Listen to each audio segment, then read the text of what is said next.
Okay, now we're okay. So, Now we're connected. all right, guys, we're just going through a little bit. This because this is the first time away from the home studio, so we're just working out a couple of kinks right now. So,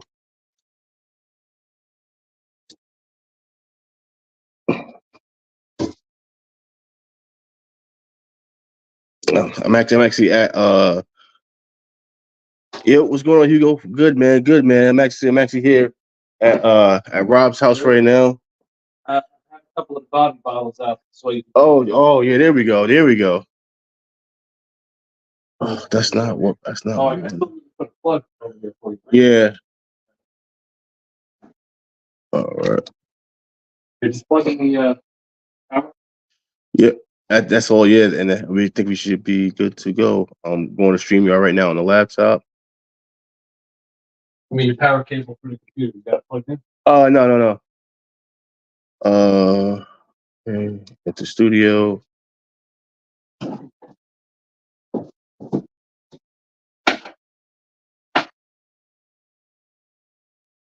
Okay. It doesn't look too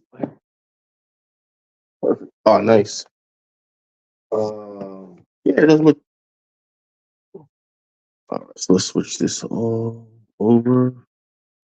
Do whatever you want. This. Yeah. Yeah, if you want There we go. There we go. All right. So now we just got to. Don't forget to plug the computer in, or it's gonna die. Yeah, I know. I can't see me over there. Is Okay. I gotta move. Oh, I gotta move it. Let's see. Yeah. Like this. Are you Yep. on still? I'm still on. I'm still here. All right, make sure All right. that we're all on. Yep. See, we're gonna stick pops over here. Yeah, perfect. I'll go over here. You can still see me, right? Yep. See perfectly. Actually, we can bring this closer. I think. Yep. Oh, that's That's even better. That's better for the audio and shit. Yeah, way better. How's it look in terms of lighting? I can't see. Can you Lighting is good. Lighting is good. blind it out? Do you want me to move this up? Now it looks great. All right. You got did you bring the sticks or you want some? Nah, I got sticks. All right. Yeah. They guess some behind the scenes. Yo, yeah. You guys are getting some like behind the scene action of the show. Being that we were rushing around. Yeah. So I'm actually gonna smoke the one that Mike. Oh, the Senator. Yeah. Yeah. So from what I hear, this is like a. But is it the Night Commander or is it this one that's the nicotine? Night Commander. Okay. Out of the two, because I've had both of them. Okay. The Senator's really nice. I think it's a nice cigar. I mean, Nice. they're both fairly strong. Okay. Well, what do you want besides the liquor? You want water or you want seltzer? Water, please. Actually, let's do seltzer. What kind? It doesn't matter. It doesn't matter, brand of seltzer. Yeah. Dude, look at the butcher job I just did. Look at the butcher. Oh well, you guys can't see it, but I did a humongous fuck up on my cut and cutting the torpedo. That is the most fuss. I'm over here looking at the laptop. I should be looking here. So I'm gonna face this way. So now, hey, what's up, pops? You're over here. You want How you what doing? flavor seltzer you want? What flavors you got? Let's see. There's mango, blueberry. I'll do a blueberry. Yeah, me too. You're Yeah. in the middle. No, I got you Yeah. Fiji water. You want seltzer? I'll give you that too. Yeah. Where am I sitting next to? Right, sit right here. Because Yep. I'm gonna sit over What's here. up, pops? How you doing? So Oh, and that is one of my favorites. Super mild if you want to smoke. yeah, Okay. Blind Man's Bluff. Are we on? we're on. So the camera is right there. Okay. So I can see the comments right here.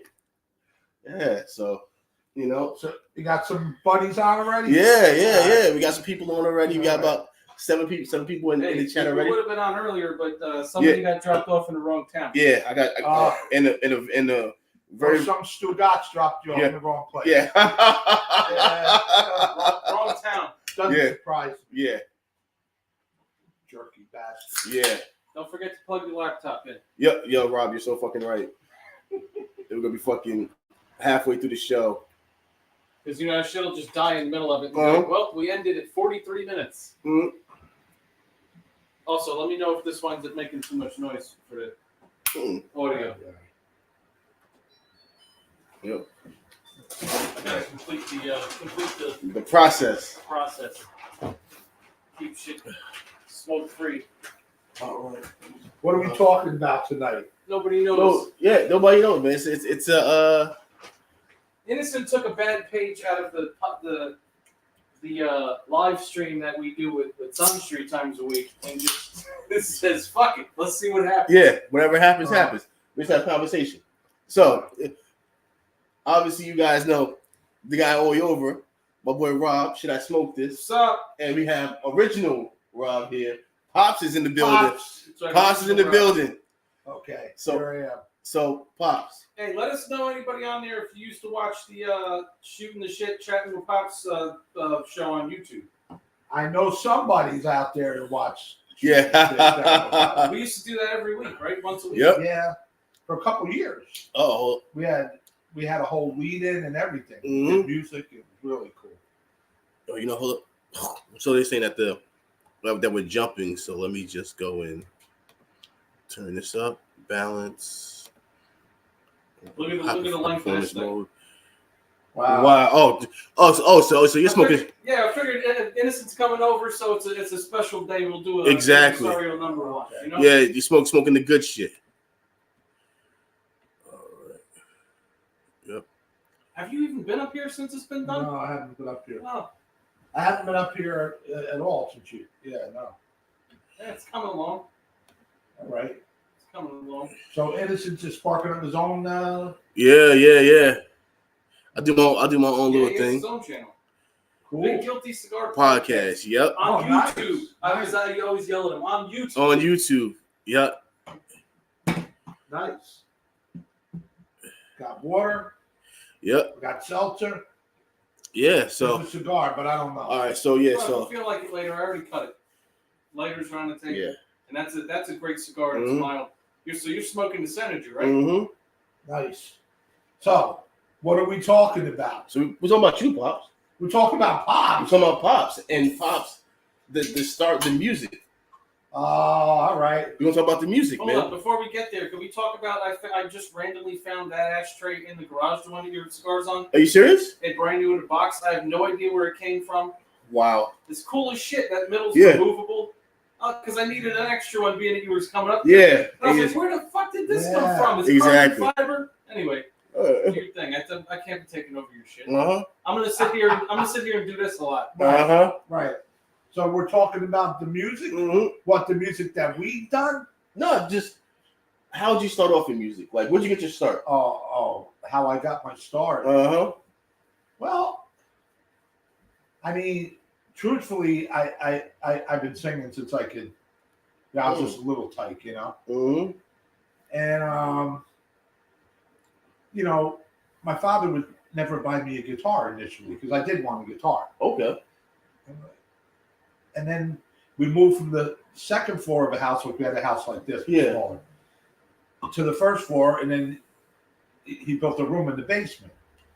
For me and my brother. Yeah. So then my friend started playing drums. I was Yeah. probably like 10, and then I said, Dad, I want some drums. You know? You want to follow suit with your friend. Yeah, of course. So initially I started going for drum lessons. Yes. And then I took drum lessons for a while, and then I got this cheap Japanese drum set, Wow. and so my start really was right there. I got this drum set, and I started playing to records. Yeah. You name it, I played to it. What? I mean, everything from Dixieland jazz, and I really liked playing Yeah. Dixieland jazz. It was weird. And I'm talking about 11, 12 years old, to big band jazz, to every kind of rock and roll you could think of in my time. So now, did you learn, like, as far as like, did you learn to be able to read music, like, right, or you just freestyle? Well, now, yeah, see, that was the thing. Initially, I started playing at school, like Okay. with the snare drum with band. Yeah. And they would teach me how to basically read. And then, I heard about this teacher in town. His name was Carl Wolf. The guy was amazing teacher. And so I started going to him. I guess I went there, I want to say 3 or 4 years, and I'd take summers off. Yeah. And he was good, so I'd really start getting really good. Yeah. And then there was this other guy who There you go. Props. There you go. who I fell out with in the recent, because he's got a drug problem. Mm. That's a whole other story. And he mentored me. We both learned the same teacher, but this guy was a really great player. So anyway, it all kicked off there, where I was playing, and then when I was 13, I was in 7th grade. Okay. Right? And here's where it really got launched off. I was sitting down one day in the cafeteria in this, where I lived back then in Bloomfield. Okay. It was strictly, there was not like tons of Italian people. Yeah. There was Italian people everywhere. No, I hope Sam's just watching so he can Yeah. Yeah, exactly. I bet she's gonna be like, "Hey, pops, is Rob Italian?" Yeah, exactly. No one he'll probably fucking he'll see that and call. And say, hey, is Rob fucking Italian? Yeah. So Anyway, there sorry. was nothing but Italian people. Yeah. And so I'm sitting in the lunchroom, and this guy walks up to me. Yeah. He was a kid. He was 12. I was 13. Yeah. And his name was Pete Natal. And he walked up to me, him and this other guy, Paul Saravallo, he passed away recently. And he said, "Hey, I hear you play the drums, and you're pretty good, Decent, you know." And I said, "Well, yeah." He said, "Well, I play guitar." And the other guy said, "I play guitar." And we're young. Yeah. We're like junior high school early. So I said, "Yeah, you know." So the next thing you know, we're in my garage. Having jam sessions? Yes. And that's just how it went. So we're in the garage, and now I could play anything in full songs. These guys are like, we're playing parts of songs. Yeah. We're playing parts of songs. Like, okay. Yeah. So, like I remember doing Bell Bottom Blues by Eric Clapton, and do parts of the song. Then we wouldn't have an ending or an opening. Mm-hmm. I remember doing A Bad Time for Being in Love by Grand Funk. That was a really cool hit song. Mm. That was a great song. I mean, we did. So anyway, we were doing like 8 songs that were like parts of songs. Yeah. And before you know it, we got this there was 2 other guys.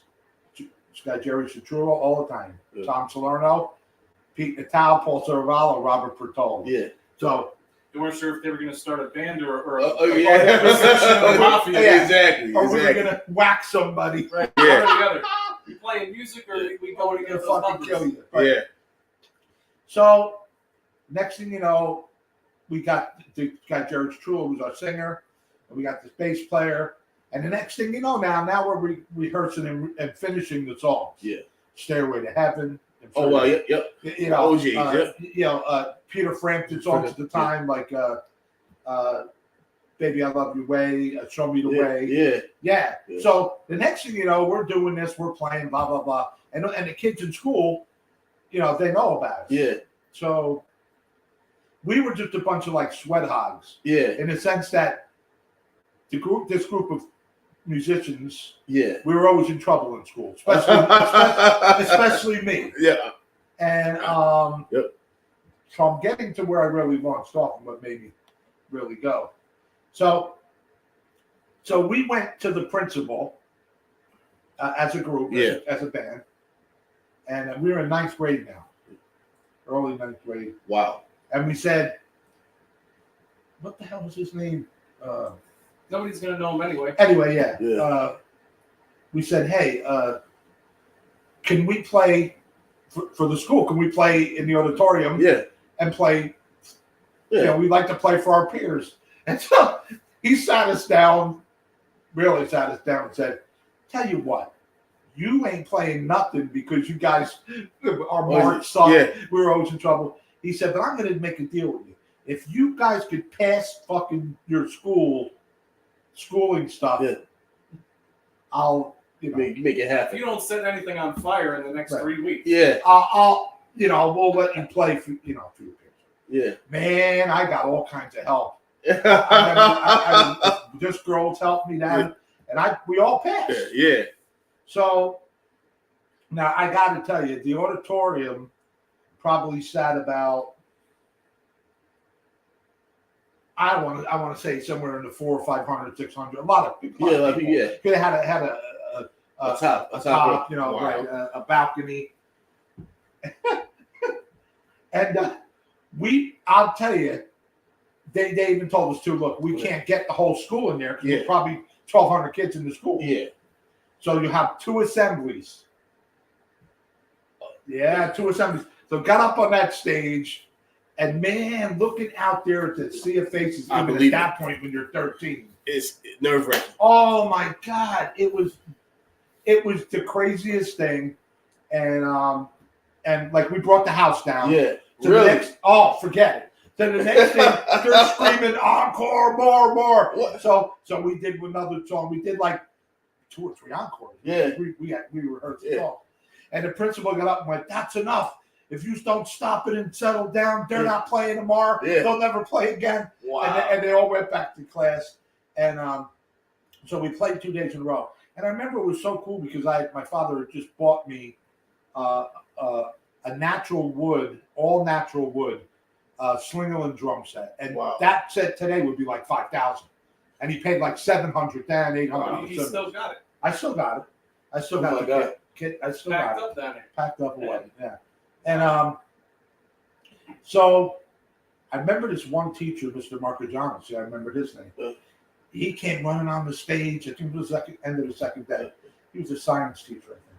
He said, "Robert, this set's beautiful. I used to play, and I had a kit like this." And he was going on and on and on about the kit. But the point is, the launching off for me was once I got on that stage. You got that reaction. And I seen that, and the girls going nuts. I mean, the girls going ape shit.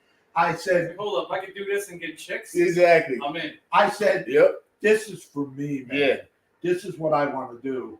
And I never stopped doing it. It just turned into teaching for the last 20, 30, 25, 30, whatever years it's been now.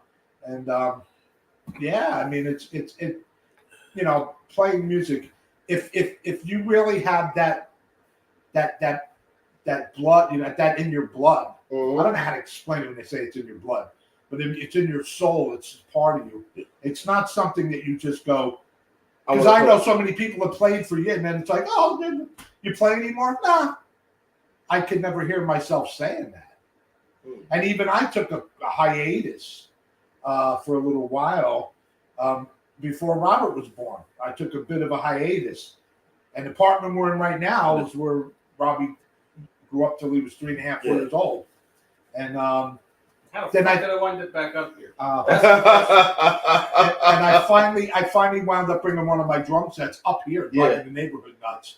I jammed with a buddy of mine in the kitchen. Yeah. And but I took a hiatus, but I could never see myself or hear myself going, "No, I don't play no more." There's people that will know me from school still, and here we are 60 years later, whatever. And they still run into me, they still go, "You still play?" I go, "You better believe it." So I've been saying that since I stopped playing, in bands. What's it been now? Fucking 10 years? Something like that. And I'm trying to noodle again and stuff now. That's why I got the, setting up guitars and trying to play again. But it's like, my soul hurts. Yeah. Like, literally, the more time passes, I feel like part of me's literally dying. It's the saddest fucking thing in the world. But you know what you have to do? It's like, you don't have the time to have another band or... You need to go and just have a guitar in the shop. I should just bring one of these. You should, just leave it. I got a bunch of amps. I'll just leave one in the shop. Yeah. Or drums though is what I did mainly. Yeah. You know what I mean? Wait a minute. A friend of mine's watching. What do you mean you can't hear me? You missed that whole story? Wait. Write me now. What do you mean you can't hear me? Yeah, nobody's having audio issues, are they? Yeah. How do we sound, guys? Wait a minute. I just told that whole story. Nobody heard it. Holy shit. Nobody in the comments is saying they can't hear you, right? Yeah. No, all right.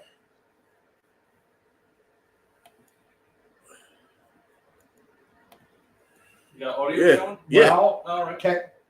Can you hear us? Did you hear that story? Or Yeah. did we? They I can don't hear know. it. It's just They can? low. Yeah. All right. That was a great story. Yeah. That is my jumping off of But being a luckily, musician. let whoever it is know that they can watch the playback. Yeah. Oh, yeah. Because it'll be saved on this channel. So the audio will be there. Yeah. Yeah, so that was it. I mean, how I jumped into it. And, Yeah, I'm not going to set up a kid at the shop. You know what I mean? Plus, Yeah. the thing with me with drums is Thank you guys. It's not a solo instrument. You know what I mean? Yep. Like guitar, I can play by myself. Drums, I got to play with musicians. which is something else we've done through the years. You know, we and he could play. Yeah, the people were saying that here was fine, and fuck you, Quakes. I don't know who Quake is, but he said fuck you. Yeah. Yeah. So yeah, man. You have to bring something. It's having because know what? Because while you're working and you're packing, sometimes you can take a break and just play. Yeah. You know. And that's something we did. Yeah. I mean, Rob later on, you know, I kind of showed him the bass somewhat, a little guitar. We went more with that. He plays piano. I mean, so we play a bunch of instruments, not just. But the drums are not a solo instrument. Although I could solo my ass off on the instrument. Some people, I've been saying that. People go, oh, I set my drums back up. Yeah. I played a couple times to a couple tracks with some headphones on now that I've done that. But I don't enjoy playing drums by myself. I never did. I never even practiced by myself, nothing. I played in group settings my whole life. Yeah. So if I don't have musicians to play with, I don't want to play the drums. The thing is, that's the main instrument that I play. So guitar, I'll play guitar by myself all day. Yeah. But drums, it's like, what do I do here now? Because I don't have time to set up another band. Yeah. But it's like I don't want to play them by myself. So it's a pain in the ass. I believe that. I was gonna say like one thing I tell Robert all the time. The one thing I love is like college bands, like the HBCU bands, college bands. Oh my gosh! Like I can watch that all day because it's the way that they're able to recreate the music. You're like, no, there's no way that they went and some of those arrangements are pretty. So college bands that are playing cover stuff. Yeah. Well, yeah. No, but he's not talking about bands like rock bands. You're talking about like the brass stuff, right? Oh, like the marching bands. Yeah. Yeah, and that's like drum corps. Yeah. And it's like, and especially like because like the HBCUs, that's what they're known for. They're known for having those bands that do the covers. Yeah. And you're like, damn, like how are these kids, able to just go up and they'll hear something on the radio and they'll go, all right, let's practice it. Find out the lyrics and practice Let's it. play it. Yeah. And of course some it's a skill of its own. Uh-huh. That's it. But going back so when did Rob first start beating those drums? Me? Or little Rob? Oh, forget You're it. asking the right guy. You're asking. That's who talk. Little Rob, I've got pictures of this and video. My wife, I don't know where the videos are, but We will not be inserting them into the live stream. no, but I have my wife would hold Robbie and he was in diapers. Yeah. We give him the sticks and he would, hit the drums and the cymbals and flail away. And then I have all kinds of pictures of him with my. Sorry. Then I have pictures That was you? Yeah. I'm like, what's playing? Got a movie playing in your pocket? I'm good for that. I'm always butt down somebody. Yeah. So I had this pad set, like they don't make a lot of sound. And I had him in the bedroom. And so then Robert, as he was growing, he would stand there and pedal and he'd bang away on those.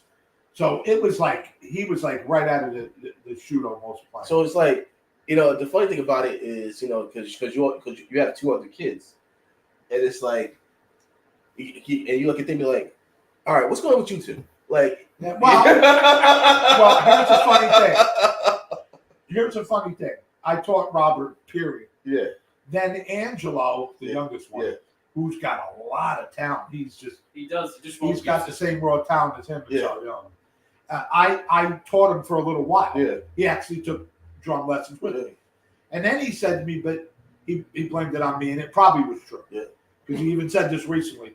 Like, Dad, I wanted to keep learning, and we didn't keep going. I felt bad. Recently, not long ago, he said it to me. And I said, "Wow, I didn't know. You know, I didn't know he Yeah, wanted but to keep neither going." of you are dead, and he's still here. He could learn.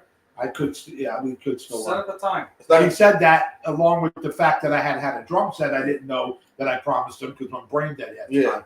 And we had sold the set, and I feel bad about that. But anyway, I always get a drum set too. I got enough of them. So yeah, that's where this all went. I mean, I taught him boom, and then we would go down the cellar.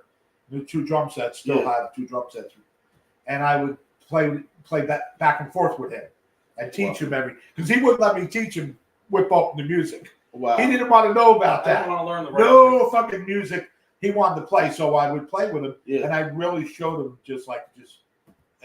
In fact, some of my best students I've worked with taught that way. Yeah. Right. Well, I'll tell you what's funny. I don't know if I told you this, Innocent. Yeah. But you know when I finally learned how to read a little bit of drum chart? I joined jazz band in high school. This is years after I've been in bands, was playing in church. Like, I'm already a full-blown drummer. Yeah. But I have no idea how to read drum charts. Yeah. Well, I joined jazz band in high school because that was the only thing you could play the whole kit in. Yeah. And they handed me music, and I looked at it and like, the fuck do I do with this? Yeah. I came home that day and I was like, Dad, I need to learn how to read drum charts like by tomorrow. See, it was like a power course in drum charts. Now I know, and he gave me enough that I could fake it, and at least. But I gave him something else.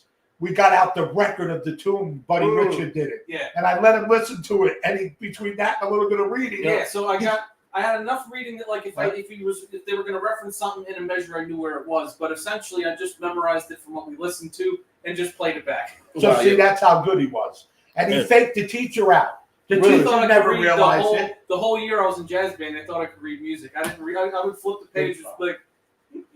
I didn't know what the fuck was going on, but I knew the song. Exactly. So as long as I knew where the band was, I could play. Yeah. And the funny thing about it, he's probably like, this kid is fucking amazing. But it's like, they were begging me though to be that. So they were like, we really would love to have you in marching band.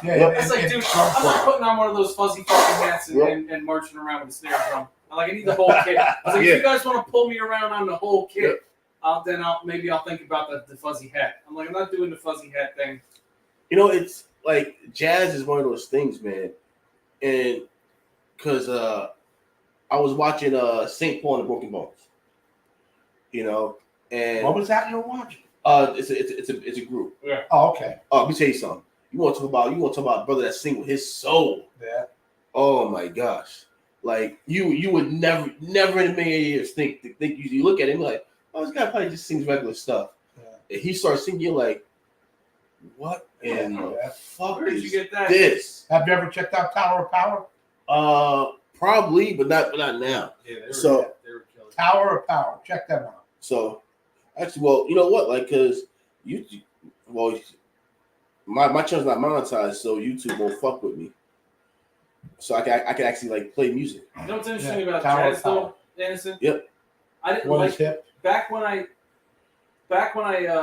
was in jazz band, I didn't like jazz at all. It was the only thing in school I could do that of the whole kit. Wow. It wasn't until about 5 years ago that I started actually appreciating jazz. It seems to be you have to be older to start to go, oh, okay. All right. Shit. Yeah. I loved it. Jump Street. I love jazz, man. You know? It's not like it's my favorite genre to this day, but love jazz. I had a whole theory about jazz and why I hated it. And now I kind of I'm warming up to it. Tell them your general theory. Oh no, well my definition of jazz was a bunch of tools taking turns soloing over a shuffle. So Pops is gonna listen to a little bit of St. Paul and the Broken Bones. I can hear a guy singing from the soul already. I can. Yeah. Man, like.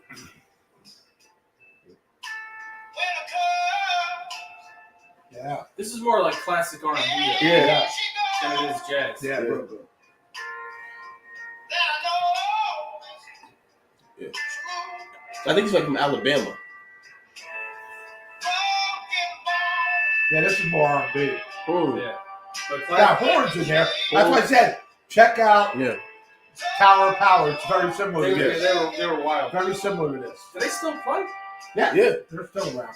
No, Tower of Power in there. Yeah, they're still around. Who's talking to us over there?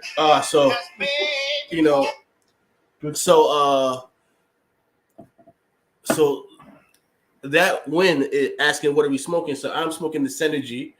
Pops has a Blind Man's Bluff that's just chilling there for right now. Yeah, I'm just chilling. I don't know if I'm smoking. I'll That's take the Senator. Senator. I'm Yeah. smoking the Davidoff Anniversario number one. Oh my God. What a stick.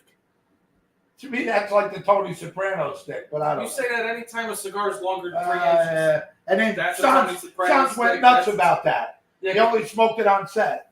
Yeah. I don't know. Seems like a good dude though. Yeah, well, he's gone now. Yeah, so how about this? So you know who provided the cigars, right? For the Sopranos. The Pravada, the Cigar Club? No. For the Sopranos. Who provided? John Hubert. Oh, did he? Yeah. Oh, provided. I was going to say Pravada's after the Sopranos. Sopranos was over. John Hubert. I thought Sam said he provided some cigars. He probably hit it off. They came in there, maybe. Yeah, they probably came in there because they're right there in Bluefield. Yeah. You know, so Well, see, I'm fuzzy about the whole thing. Assange says he gave. Maybe a lot of people can. Yeah. Assange probably gave them some. I didn't know John Hubert had anything to do with it because don't forget CAO had the CAO Soprano. Yeah. Which then became the CAO Consigliere.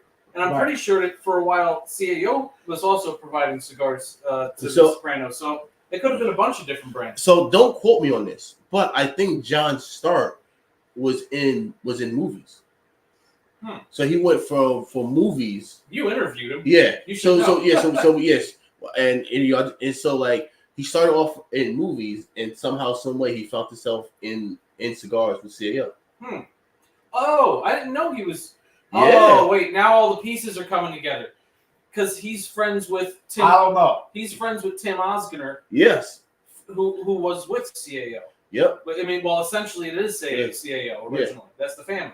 Yep. And that's right, John Hubert. Oh, so yeah, John Hubert probably was the who provided the cigars. Yeah. Oh. Mm-hmm. Aha. You know, like it's and it's interesting, like when you talk about just how music was done as far as bands coming together, because you had to have a live band in the studio back in the day. Mm-hmm. Now everything's computerized. Yeah. Well, even in terms of tracking. Yeah. I mean, at least way back, but at least before me.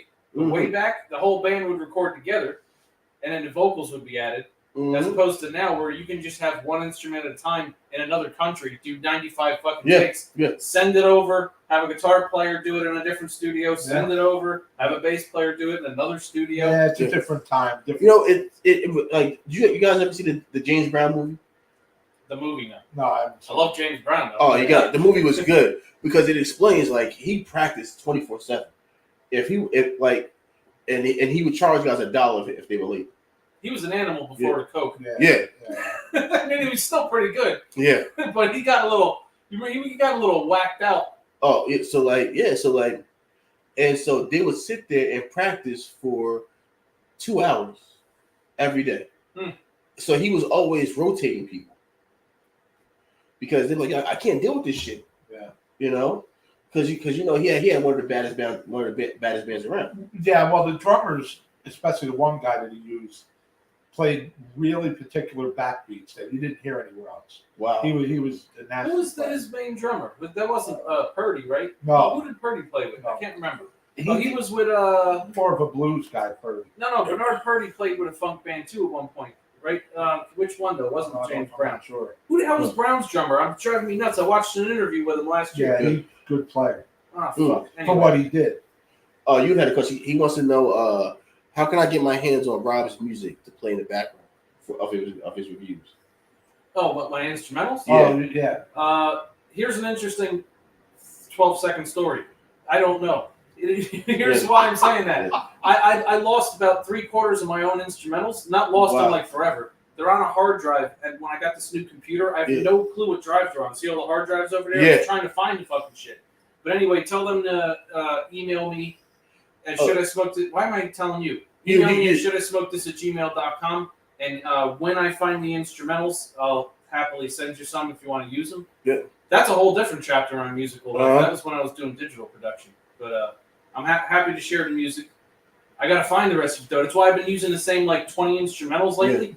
The rest of them are somewhere in a folder that I have like 300 fucking hard drives. I can't find them. You know what's very interesting now is the fact that now guys are selling their kit, their like digitalized like kits. So like Metro Boom has his own like little kit for young kids. Well, now you can record samples so accurately of actual kits. Yeah. That you can put them together and sell them to producers as a certain kit. So if they want to use a very specific drum sound, You guys they are can young. plug it right in. I hate the whole conversation where you're having. Yeah. Well, you know what? You know what? I can understand it because you're a pure musician. So it's like That's true. These kids take a lot of shortcuts. I have a guy every Saturday night, right? And in fact, it's been years on and off, not just every Saturday night. And he's a real light-skinned black cat. Yeah. It's like he's a nonprofit in like activism or something. You know? If you saw him, you'd be like, "What are you doing activism for? You're white as him." Mm-hmm. But he's a light-skinned black man, and he comes here with his drum machine, and basically had me teaching him all the stuff where he drums it out on the drum machine. I taught him the drum set for. I taught him the drum set for a little while. His NPC over. Yeah. So I taught him the drum set for a little while, and his niece. He brought his niece around Christmas time. She was in college now. It was really cute, and she played. She could still play. I taught her well, but he wasn't getting the drums too great. So he brings this NPC up. And every week I'm like, okay, I play guitar and you jam me. Okay, I'll go to the drums. Okay, let me show you some rhythm. And I just think it's ridiculous. Well, it's because it's shortcutting to me. It is. And I listen. Even though I did digital production, that's what I had said. Listen, me and that kid. Well, you still talk to him. That I was working with. Yeah. We used to have a YouTube channel. Yeah. That has since been deleted. Called 1 Hour Studio Lockdown. Okay. This is how much it's a shortcut as opposed to like writing actual music. I was so proficient at making complete instrumentals that we would have to write and record a complete track in an hour every week. Yeah. So I had about 35 minutes to make a completed instrumental, and I did it every week, no problem. And there was always a stipulation. Either some specific sample had to be used or something I couldn't use or still could bang out an instrumental in 35, 40 minutes. Yeah. Wow. It's like, it is a shortcut. Yeah. Yeah. Because... And that same guy, they fell out. He said to him, "We're taking 15 takes to do something. Go have my father teach you about timing." He's still playing the drums. He had a baby. He was with me still recently. Up until he had a baby a month or so ago. I had him start taking drum lessons because at the time, even though I was the producer, it was our studio. Yeah. I was like, it's taking us fucking 19 takes for you to stay on the one. Yeah. I was like, it's like, even if you're not interested in playing drums, take drum lessons. Right. And honestly, 6 months or so in, he was nailing them. 1-2 takes, he could bang out his bars. From learning with me. Yeah. True story. But I taught him how to read music. I taught him all the rhythms and how to be on the one. I played the click track. And that's how I teach. It's very interesting, because you have certain genres like K-pop. Oh God! Like those kids, they are trained, like robots, to be here, here, here, and here. If you mess up, you're done. You can't mess, and they create these super bands where it's like 11 kids. Wow. Well, because you know what it is. I think what they do is they'll get 11 girls, but they'll dress them all different. Really? And what they'll say is, there's gonna be one girl in the group that you find attractive. There's all kinds of marketing tricks that they got going on. Okay, well, but I'm getting old. But yeah, so I guess K-pop's terrible. It is terrible. It's terrible. K-pop. Yeah, it's awful. It's Korean pop music. Oh, right. Oh, no. It's absolutely terrible. Yeah. I have seen that sometimes stuff on Facebook. Yeah. So one thing is because jazz, of course, is worldwide. So they have Japanese jazz, and then and it's just my opinion. I always feel like, as far as like when the Asians like, they're kind of like everything has to be perfect. Like you can't Well, go they're all free. about discipline. Yes, everything Yeah, is. here's what's interesting though. That's a juxtaposition That's to jazz. Yeah, Because jazz is not at all about discipline. at all. Learning your craft in terms of playing your instrument is a discipline. But then jazz is supposed to be about freedom of expression And feeling. So it is very interesting that Oh. that. See, and if you notice a lot of Japanese jazz though, because I've been diving into some of that myself lately. Not a lot of original stuff. What they seem to be able to do, because again, discipline is perfectly cover some of the most incredible and artist standards you'll ever see. People that are younger than us. I watched a trio the other day. This is a new video. Out of Japan. Yeah. Where they did I think it was Waltz for Debbie by Bill Evans Trio, who I love now. Like amazingly, the whole fucking trio did, and I'm like, I could never even fathom playing that the drum part maybe, but like on bass or the piano, forget it. Nailed it. Why is Take 5 such an iconic? I can tell you, it's easy. Take 5 is an iconic part because of the melody. The melody's hook is so infectious that literally as soon as you said Take 5, I hear the entire sax line in my head. Yeah. It is seriously one of the most catchy melodies ever written in jazz. Yeah. I think that's why it really took off. I mean, it's also it's in 5/4. Yeah. Okay. I thought you guys were talking until I realized Take 5 about something else. No, but that's also on the nerd side. For musicians, it's cool because it's one of the first jazz standards that was popularized. That's in an interesting time signature. It was a weird time signature. It's called Take 5 because, I had an older gentleman who met them back in the day tell me a different story. But really, that's a play on the fact that it's in 5/4. Yes. So it's pretty cool that a song that's in 5/4, because back then jazz was was also a lot more of a main. That definitely is the takeoff. Take 5. The whole thing's It's in 5/4. So it was interesting to have a jazz standard back then that was that popular that was in a odd time signature. And it's a very odd thing to play. It's not like 4/4 where it flows. It's like what? Like what's he playing? And Joe Morello, the drummer. Yeah. He him and my teacher were good friends. Wow. And then Joe, when he went more than legally blind, used to walk around with his cane. Yeah. Was working down here at Glenn Weber teaching drums. Wow. And he actually taught Bruce Springsteen's drummer. Wow. Max Weinberg. Max was banging, playing wrong when he was younger, and had operations for tendinitis on his hands. Then he got with Joe, and Joe taught him how to play. So if you watch him on Conan O'Brien, then you can see like, oh, this guy can play. So I think one thing that's very interesting is just the fact of it totally went out of my head. It was it's not fucking drumming. I hate that. Like I have something because you guys are talking about like blind. Oh, Ray Charles. So so like he can hear it and he goes, that's all. And we won't notice it. No. But he'll go wrong. Well, the senses are amazing, because they don't have that sense. They don't have the eyesight, so they go. That Stevie Wonder's the same way. Yeah. So. All right, hold up. Now we're gonna make the chat go crazy because that's one of the few conspiracy theories I'm totally with. Not Ray Charles. I don't think Stevie Wonder's blind. Let me know let me know in the comments. Who's with me on this shit? I think this is gonna wind up being the longest running gotcha. Stevie Wonder. I love Stevie Wonder. Love Stevie Wonder. And actually I hope he's not blind. I hope he was faking it this whole fucking time. I hope he was never blind. But I've heard some interesting stories of people off camera. You want to hear something funny? It said that some guys seen Stevie Wonder at the corner, like at on the sidewalk by himself, like waiting across the street. Really?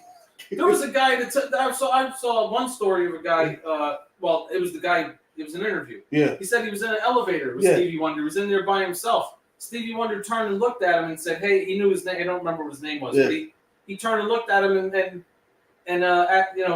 said, "Hey, what's up, so and so?" Like his name or whatever, and just smirked at him and just looked back at the where the number. Well, you know what? And I'm like, I think he's fucking with people. No, You yeah. know what? You know what? You know what? You know what I think it is? I think I mean, that you can know people by scent and shit, and Well- there's other things, but we got way off topic. Yeah, no. I think he might be able to see like very, very close, but like blurry. But and that right there considers you like blind. Yeah, I don't know. I hope so. Like, Yeah. I think he's. I'm pretty sure. Either way, he's one of the most incredible musicians Yeah, ever lived. incredible. You know what? So I was in the shop with Mario, and I was talking about it's this one guy from the 80s, from like the 70s and 80s. It's a white guy with a fro. He wrote all the hits for like I can't remember his name, but he wrote all the hits from for like Diana Ross and oh man, I'm trying to remember. But I can't remember what his name was. Like, I know what you're talking about. he had like red hair, like a redheaded fro, and Yeah, he was a writer. yes, he was a writer, and he wrote everything for I everybody. can't pull it up either. I think. I tried googling it, and I can't get anything. Oh man. But Who's who's up there? What's Yeah. going on over here? oh, so I don't want no, to well, lecture people. well, the chat is pretty quiet. Oh, okay, good. The last one was Yud said that he will trade you coffee for a beat. For beats. Coffee for beats. Wait, he's got coffee? Yeah. He's into that, huh? Coffee for beats. Hey, listen, you might get yourself some nice Hawaiian coffee. Oh, he's in Hawaii? Yeah, that's yours. Oh, you got 1979. Yeah. Oh, Andrew. Yeah. What's going on, Andrew? Yeah, no, that's no problem. Coffee for beats. That's a good one. Uh-huh. Shit, I'm down for that. Oh, and if that happens when you send the coffee, you have to send some Hawaiian. Oh, the Hawaiian sweetbread. Oh God. my God! You want some pops? Oh, it's different. Yeah. You just listen. You eat the whole fucking thing by Yeah. yourself. By itself, you don't put nothing on it. Nothing. It's so good. It's butter, and it's butter. Wow. Yeah, like those King Hawaiian rolls have nothing on it. No, Like, nothing. That's nothing. a joke.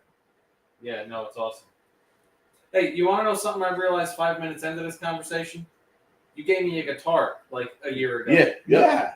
I haven't been in my work area in the basement in so long that I forgot that I have it sitting there. Yeah. I gotta set that I'm up. thinking, whose guitar is that? Yeah. Innocence. Yep. Blue. Well, I got two different people shit down there because that bass is Will's. So But I don't know what happened to him. I can't get in contact with him anymore. yeah, the name of my guitar is Blue D Chanel, right? Blue D Chanel. Say that again. Blue D Chanel. Blue D Chanel. Blue D Chanel. Blue D Chanel. Yeah, like the fragrance. So you named the guitar. But the guitar is also blue, so it's a play on words, right? All right. Yeah. You know, so do you play it all? no, I'm trying. Then I'm you learning. should bring the guitar. He can teach you. Yeah, the guitar's here. Yeah, yeah, I know. yeah. I suggested that he fix it for you. That would be cool at the shop, and that would get me playing now and then. If I left one of my guitars there, I bring your guitar over there, and when we have fucking free time, I can show you how to play stuff. Exactly. Yeah. Oh shit! I can teach you some. I didn't know you didn't play at all. No. Well, that's what I mean. That's why Like, I said you get your guitar fixed here. Yeah, and next thing you know, I'll be jamming out like John Mayer. I don't even. I have his guitar right there. John But I don't Mayer. even play. I don't even jam out like John. Nobody jams out like John Mayer. You know what? Don't get me started on that. It's so crazy how he can just mimic everybody's sound. Anything. Listen, one of the most controversial things that ever happened. This is back when we used to work at the music store. Back in those days. Remember when he did the John Mayer Trio album? Yeah. Well, the biggest controversy at the time was he did a bunch of Hendrix songs on the Trio album, and a bunch of like the leading guitar players in the world were saying, and this is why everybody was like, "That's fucking blasphemy." Everybody was saying he played all of those songs better than Hendrix. It was kind of like what they should have been. Yeah. And everyone was like, "Whoa, you better calm the fuck down." Yeah. This is Jimi Hendrix we're talking about. Like, no, but you don't get it. This guy's so good that he plays the songs better than Jimi Hendrix. Oh, you know what? Well, I think Stevie Ray Vaughan did that. Like I was he gonna did say. Voodoo Child. Yeah. Way better than destroyed it. Hendrix. I mean, you know. so. Like you know, like apparently, like Stevie was one of the only guys that they said that this guy was mean. It was a black guy that played jazz, and they said that he would go up, and if you messed up, he would kind of like hit your guitar. Stevie Ray Vaughan? No, not Stevie Ray Vaughan. They said that Stevie was one of the only guys that this black guy liked. Oh, really? Yeah. Oh. I was gonna say Stevie. I always heard was a nice ass guy. Yeah, no, I don't know if it was Muddy Waters or somebody, but he would go up and he'll be playing, and he said people will come up, and he would just look at him and he would just like smack the guitar like, no, you got nothing. Well, are you talking about Stevie Ray Vaughan though? Yeah. So like, No, he's saying this guy. He's trying to think of one of the only guitar players he liked was Stevie Ray Vaughan. yeah. Oh, So he was from the Stevie old was school. an animal. He was an old school. Stevie blues was player. amazing. And so the other guy was like an old school blues player. Yeah, And he said he don't know what it was, but he said Stevie was the only guy he was way gifted. He was super jam gifted. with. Yeah, I mean, You know, but You ever that's seen John Mayer jamming with BB King on stage? That shit was cool. yeah. And BB King was looking at him like, Yeah. ooh. And John, of course, is like, Yeah. hey, fucking BB King over here. You know, I think the one thing is like, you know, I think when it comes to Jimi Hendrix, I don't think his technique, because one thing, he was high all the time. yeah. Well, So he played upside down. yeah. Well, So- here's the gist with him. He was sloppy as fuck. Yeah. Here's the thing, though. He was also the most innovative of his time, Yes. out of the that's box, futuristic guitar player on the planet. So it's like, Yes. as much as people can pick apart his technique, and it's, yeah, okay, a lot of his shit was sloppy. Jimi Hendrix did shit before anybody else. Yeah, absolutely. Revolutionized guitar, and to the extent that, actually, remember the long interview I told you I watched with Andy Summers recently? He described the first time, this is when they were all nobody, Yeah. and they were coming up together. Andy Summers is a guitar player from the Police. Okay.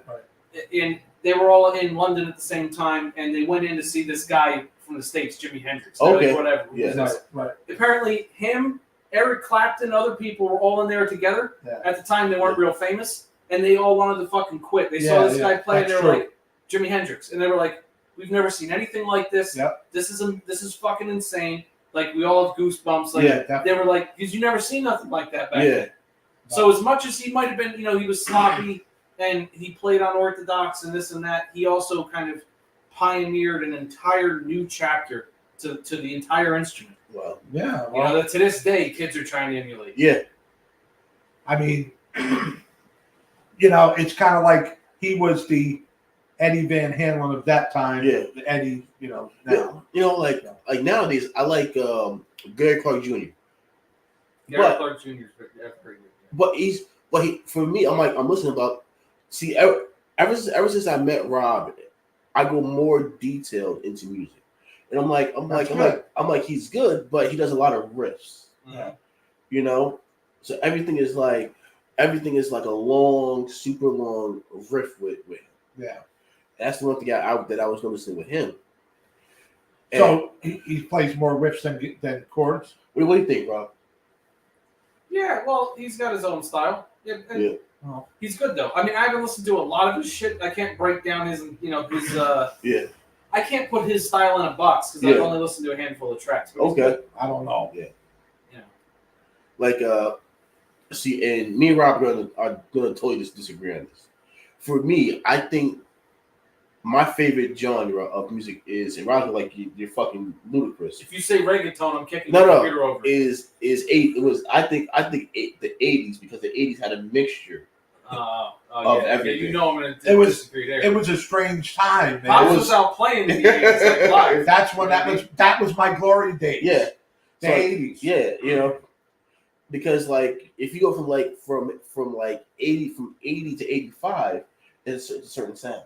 Then Look, in the 80s, that part of the little band I told you we started as kids became a whole nother band. Me and the guy Pete yeah, never stopped playing together. We just gelled and clicked, And then in the 80s, everything was, you need to sit down and write your own music if you want to get somewhere. So we were writing what's going on, CK? music like crazy. Yeah, And then we got out there and opened up for people. yeah. Like the Smithereens had gotten signed. We almost did. You know who the Smithereens are? No. Yeah, well, we would play with them. Oh, Are we on? Or? yeah. We're on. We're good. We're good. Oh, And then we opened up for everyone from like Joan Jett. Yep. You know who Joan Jett is, no?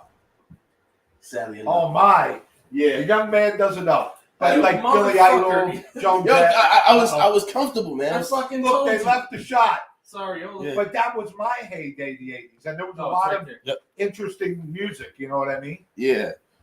There's a lot of interesting music. I told you 94 times, plug your computer in now before you forget. Yeah, well, once Pop started talking, I was like... But yeah, so that, Rob's right. It was a time when we were out playing, doing original music, our own music, and we were playing with lots of big names in local places, you know. Rob played a lot of places I played when I was young in the city, like the Bitter End, the Bottom Line. You know, I played at CBGB's once before they tore it down. Wow. And the Ritz. Wow. We were going to play with the Ramones. You played the original CBGBs. Yeah, the original. And we were going to play with the Ramones at the Ritz. And see, but you hear that, and it's like you got bands like, you know, like the Police and Journey and order. And, yeah, but see, you're mentioning the exceptions. Well, the Police are their own thing. They're not the even a 80s, genre. God, they were amazing. Journey, nobody can say shit bad about Journey. They were incredible. But those are exceptions in the 80s. There were so many shit bands. Oh, well. Okay, Van Halen was in the 80s. Fucking incredible. Great. Awesome. But, like, then you got to think about the 3 million shit bands over here playing new wave bullshit. Oh, my gosh. You had motherfuckers like Flock of Seagulls in the 80s. Is anybody going to say that they were good? And argue me that in the comments. B-52s. The B-52s, God, I hated them. Yeah.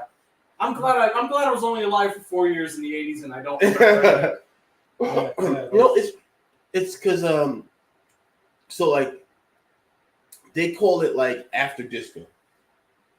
So I think like that was like for like Donna Summers. Donna was awesome. Yeah, but disco was good. Disco was great. Listen, disco was great. Stuff. I don't know what happened in the 80s. So like, you know, because that song like I Want to Be Free. Yeah. And it had a certain type of vibe, you know, because it wasn't that 70s vibe. Yeah. It was something totally different from the 70s. No, it was interesting. Pops used to always put on disco records when I was a kid. Yeah. I mean, he used to put on all kinds of records of all genres, but we used to listen to a lot of fucking disco. That shit was cool, man. Dude, some of the disco, it was hated, but there was some great stuff. Disco was very interesting because you had certain tracks like everybody was kung fu fighting, a major hit. You're like, you know, that confused me a little. Yeah. But then you had bands, like Tavares, Tavares. Oh, yeah. Like you listen to Tavares from back in the day? No, you never listened to Tavares, bro. Oh. Yeah, check them out later. All right. Like, well, how about all the other guys that came behind and did kind of disco stuff like the Spinners and the yes. Oh, well, they were doing stuff in my time. Yeah. But even like Earth, Wind and Fire, Commodores. Wow. These guys were doing spectacular music. Even though there's people, they were dancing and I was showing Dad. There's videos now of people like it's like a thing right now on YouTube of like musicians breaking down the layers of genius. To September by Earth, Wind and Fire. Just that one song is starting to blow everyone's fucking mind. Yeah. It's like when you start to dive into it, you're like, which one? September. Oh, September. People are like, this song shouldn't even work. Like, it's amazing. Well, you know, like the infinite story of George Clinton. How George Clinton was out of his mind. So flashlight. So that track was played backwards. Yeah. It was played like they were rewinding the song. And he came on like, "Oh, fuck you guys! You guys ain't gonna do a song without me." And he said, he just started going. Yeah. And you know, and so that's why it sounded so weird because it's like because the track was backwards. Like they were rewinding the track. Yeah. I would have liked to have met George Clinton at some point back in the day. George Clinton. Because he seems like he would have been a fun conversation. That would be a good interview. George Clinton and P-Funk. Mm-hmm. Yeah. Oh man. You know, but then you got to think about like you got like one song that came on my old school mix was that song by I think Whip. Whip it, baby. Whip it right. Oh, Whip it good, yeah. Yeah. I hate that song. You like that shit? Listen, man, it's that beat, man. It's just you know. Now you're not talking about "Whip It" by by Devo. No. Oh, yeah, I was thinking of Whip It No, by not- Devo. Whip It by Devo. Whip It. No, Good. no, not that one. Get the fuck out of No, here. not that one. Yeah, like whip it, baby. Whip it right, it feels good. Yeah, no, I know. See, that was disco. Yeah. Yeah. Oh, yeah. No, I mean, how about you don't remember Taste the Honey, right? The two black girls, guitar player and bass player. Oh, that shit was great. Yeah. Wait, who was the group that did Strawberry Letter 23? That was John. Was it Brothers Johnson? Johnson. Brothers Johnson. Yeah. That I had put the that album. on. If you took it out of its cover, The that transparent red transparent red, vinyl. like You put that on, yeah. I'd be like, damn. yeah. So one thing, it's you know what? Because you have to think about how that song came together is kind of crazy because the beat is just, and it just has that melody. Well, right I had the long playing, see through. Yeah. It looked like a strawberry. What do you still do, or did you give it? Is that the one? I you don't gave think to I Danielle? no, I didn't give it to her. Oh. And it was a long playing album, so I'd put it on and I'd be sitting in my drums, Yeah. and I would play. It must have been a half-hour group, track, and I would just play to that. I mean, it was really good feel. Strawberry, Wow. and they had all the little breakdowns and turnarounds, and then you'd come back in. Really, a cool song. And like Roger and Zapp.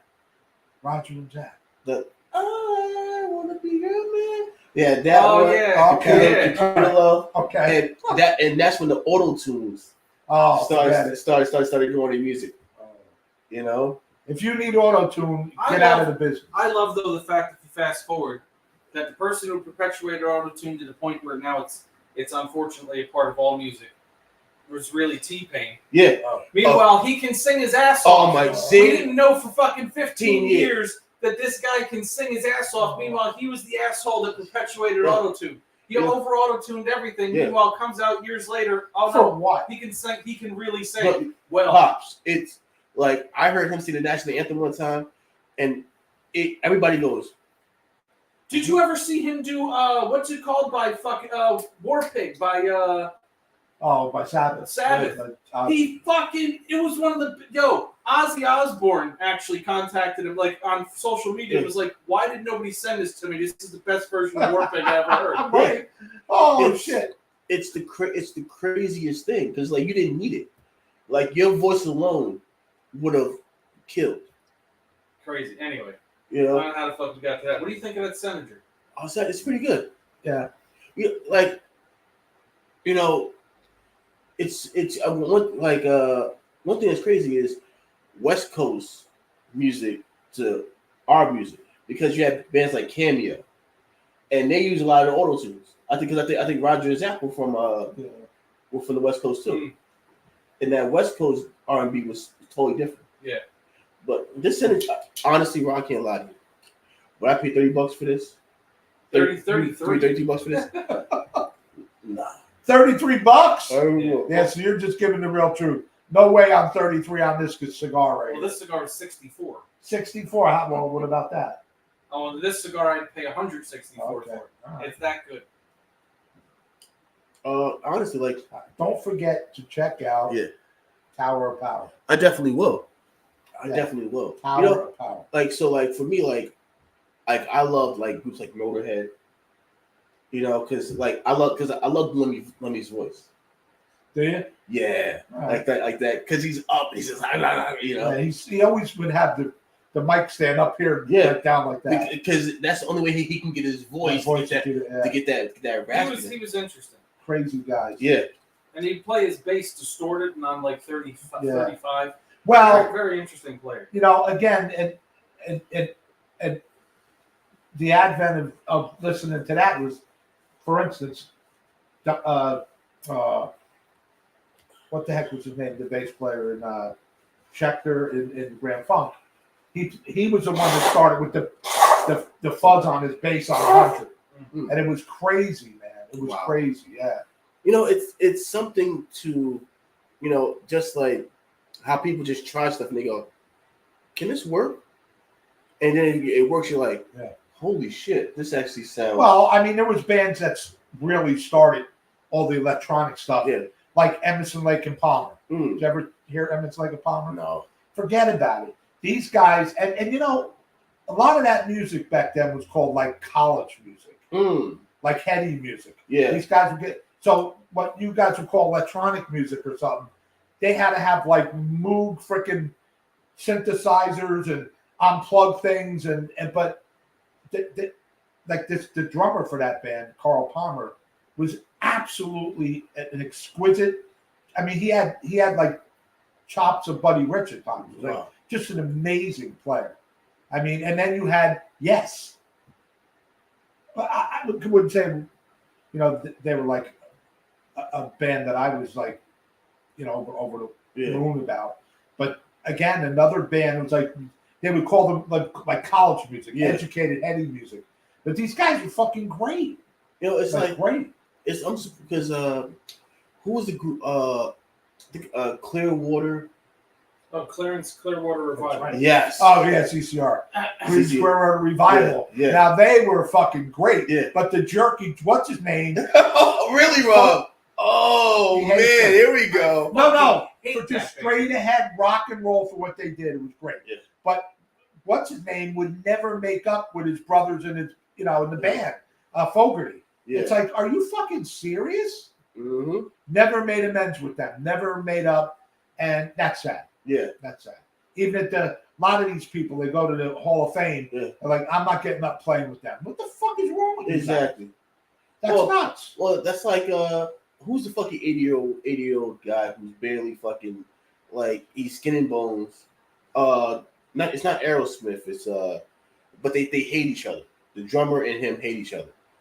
Oh man, Who you talking it's not Steven Tyler. It's You're not talking because they're not that old. he has the big lips, the ugliest lips. Oh, you're talking about the Rolling Stones. Yes. Oh yeah. Those guys. Charlie Watts is one of the worst drummers in the He fucking passed world. away. Charlie passed away? Yeah, Charlie passed away. Oh. Like they hate each other. Okay, let me refresh that statement. He was one of the worst drummers in the CCR. world. Yeah, CCR. They had so many hit songs, CCR, it was ridiculous. But I can't see making a life and a living and then you just can't get by something to make some music together. Well, you There's know, something guess wrong who was with the same way? The Police. Yeah. Sting and Stuart Copeland, they fucking hate each other. That's the reason why they can't ever do more than one tour at a time. Because they'll literally physically fight each other. Yeah, and they did. Yeah. A lot. Yeah. You know what I think it is? It had to be over a chick. No. It's over. No chicks. It's literally over egos. Egos, absolutely. Yeah, Egos. the two of them just hate each other. And what does ego stand for? Yep. Easing or edging God out. Yep. Yeah. You got a big old ego, Yeah. God's not there. Yeah. And believe me, God's not in that picture. Yeah. Like man, a band just slipped in my mind, and they have like mega hits from the 60s, 70s, and they're still performing now. They always say, "Oh, this all those old school bands say this is their farewell tour." What's the band that goes around with the big fucking skeleton monster? Oh, Iron Maiden. Oh, Iron Maiden. Yeah, they got their own fucking glowing jet and everything. Yeah. I never really got into them. Yeah, but that's they had that Eddie, a little demon that was like attached to the band. Gotta be cool. Be careful with that shit. Yeah, they had Eddie. You know, You know what? I never liked that because you know what sucks? I got Dad into a lot of music over the years. Yeah. Never got him into hip hop. You know, listen. It's the only thing. Me and Dad shared music my whole life, but hip hop I got to keep on the side. Good. Yeah, well, No hip hop from pop. Well, I don't know. I mean, I don't know. Like I really like that band that only had that. You know, they were like the one hit wonder kind of. The ones that did the song about. You know the song. They did the song about. You're not talking about Living Color, are you? They're No. not hip hop. Living Color. No. An They were amazing. So, you know what? It's crazy. You know who Living Color is? Well, they come out. They do the CM Punk song. They're still amazing. They're great. Living Color. Yeah, it's crazy because like No, back to the But you R&B. said band though. The R&B though, Yeah. I like them. The kids that did the thing about living in a hateful world. It's going to what the hell's your name? I used to always request that. I don't know. They ain't hip hop. Yeah. Then like the uncle was on the porch playing cards and the condole. What was it? Bone Thugs and Harmony. Bone Thugs and Harmony. Oh, I really like that. Oh, you know, Pops did like. But I like Bone Thugs and Harmony. Yo, I love that song. it's in the shop the other day. I put on Toto, and I was just like, because apparently they were a Toto, group, like yeah, Africa Toto. yes, Toto. Yeah. yes, They're actually a great band. yeah. But from what I hear, they were just a bunch of guys from other bands that just came together. Yeah, tremendous band. Yeah. Tremendous.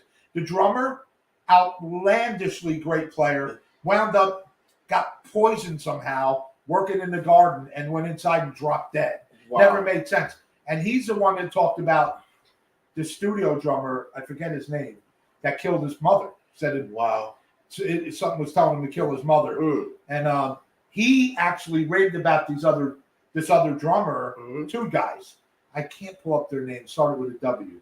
And he told these kids, people in the clinic, go check them out. Go check, because he was the greatest drummer ever. Yeah. And it's nice how people are humble, because he was every bit or better than them. Wow. And the drummer from Toto. So yeah, Forget it. like the one thing I was is the piano player.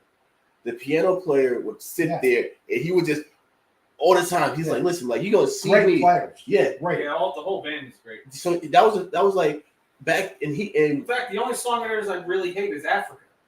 yeah. I think because it got so overplayed. Well, Yeah. the guitar player, I don't hear it anymore. he did a bunch of tracks with Michael Jackson and Eddie Van Halen. Wow. And stuff. Yeah. The guitar player from Toto. Yeah.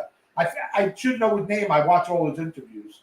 I can't pull it up. But you know what? It's crazy because they talk about the drummer that worked with Michael Jackson. It came up with that beat for Oh yeah, I know.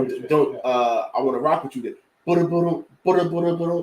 Yeah, he's like That's it. The weird pasty looking white dude. Yeah, that's all you need. What do they call him? The Doc or something? What the fuck is his Yeah. name? I know who you're talking about. I know you're talking. But they about. literally came in the studio and said, "We need an intro that nobody's ever going to forget." Go. Yeah, Go. That's right. Yep. That's And, right. and that was it. It is crazy, like that one little beat. Because once you hear it, you know right away. Because Jonathan Moffat or whatever, Sugarfoot, he was Jackson's main drummer for the Black Dude. Yeah, But that guy recorded a lot of the early Jackson stuff. yeah, like Well, I mean, have you ever? And I know you haven't, but you never heard of Warren Haynes? no. He's the Allman Brothers guitar player. And then also, what the heck's the name of the band now? That's bad. Government Mule. There's a band called Government Mule. Wow. And this guy, Warren Haynes, makes no sense. Like you see him, right? And he's just long haired. He was a big, heavy guy. He's a lot thinner now. Yeah. And I seen him. I got a nice video by him where he comes out and he played. What's up?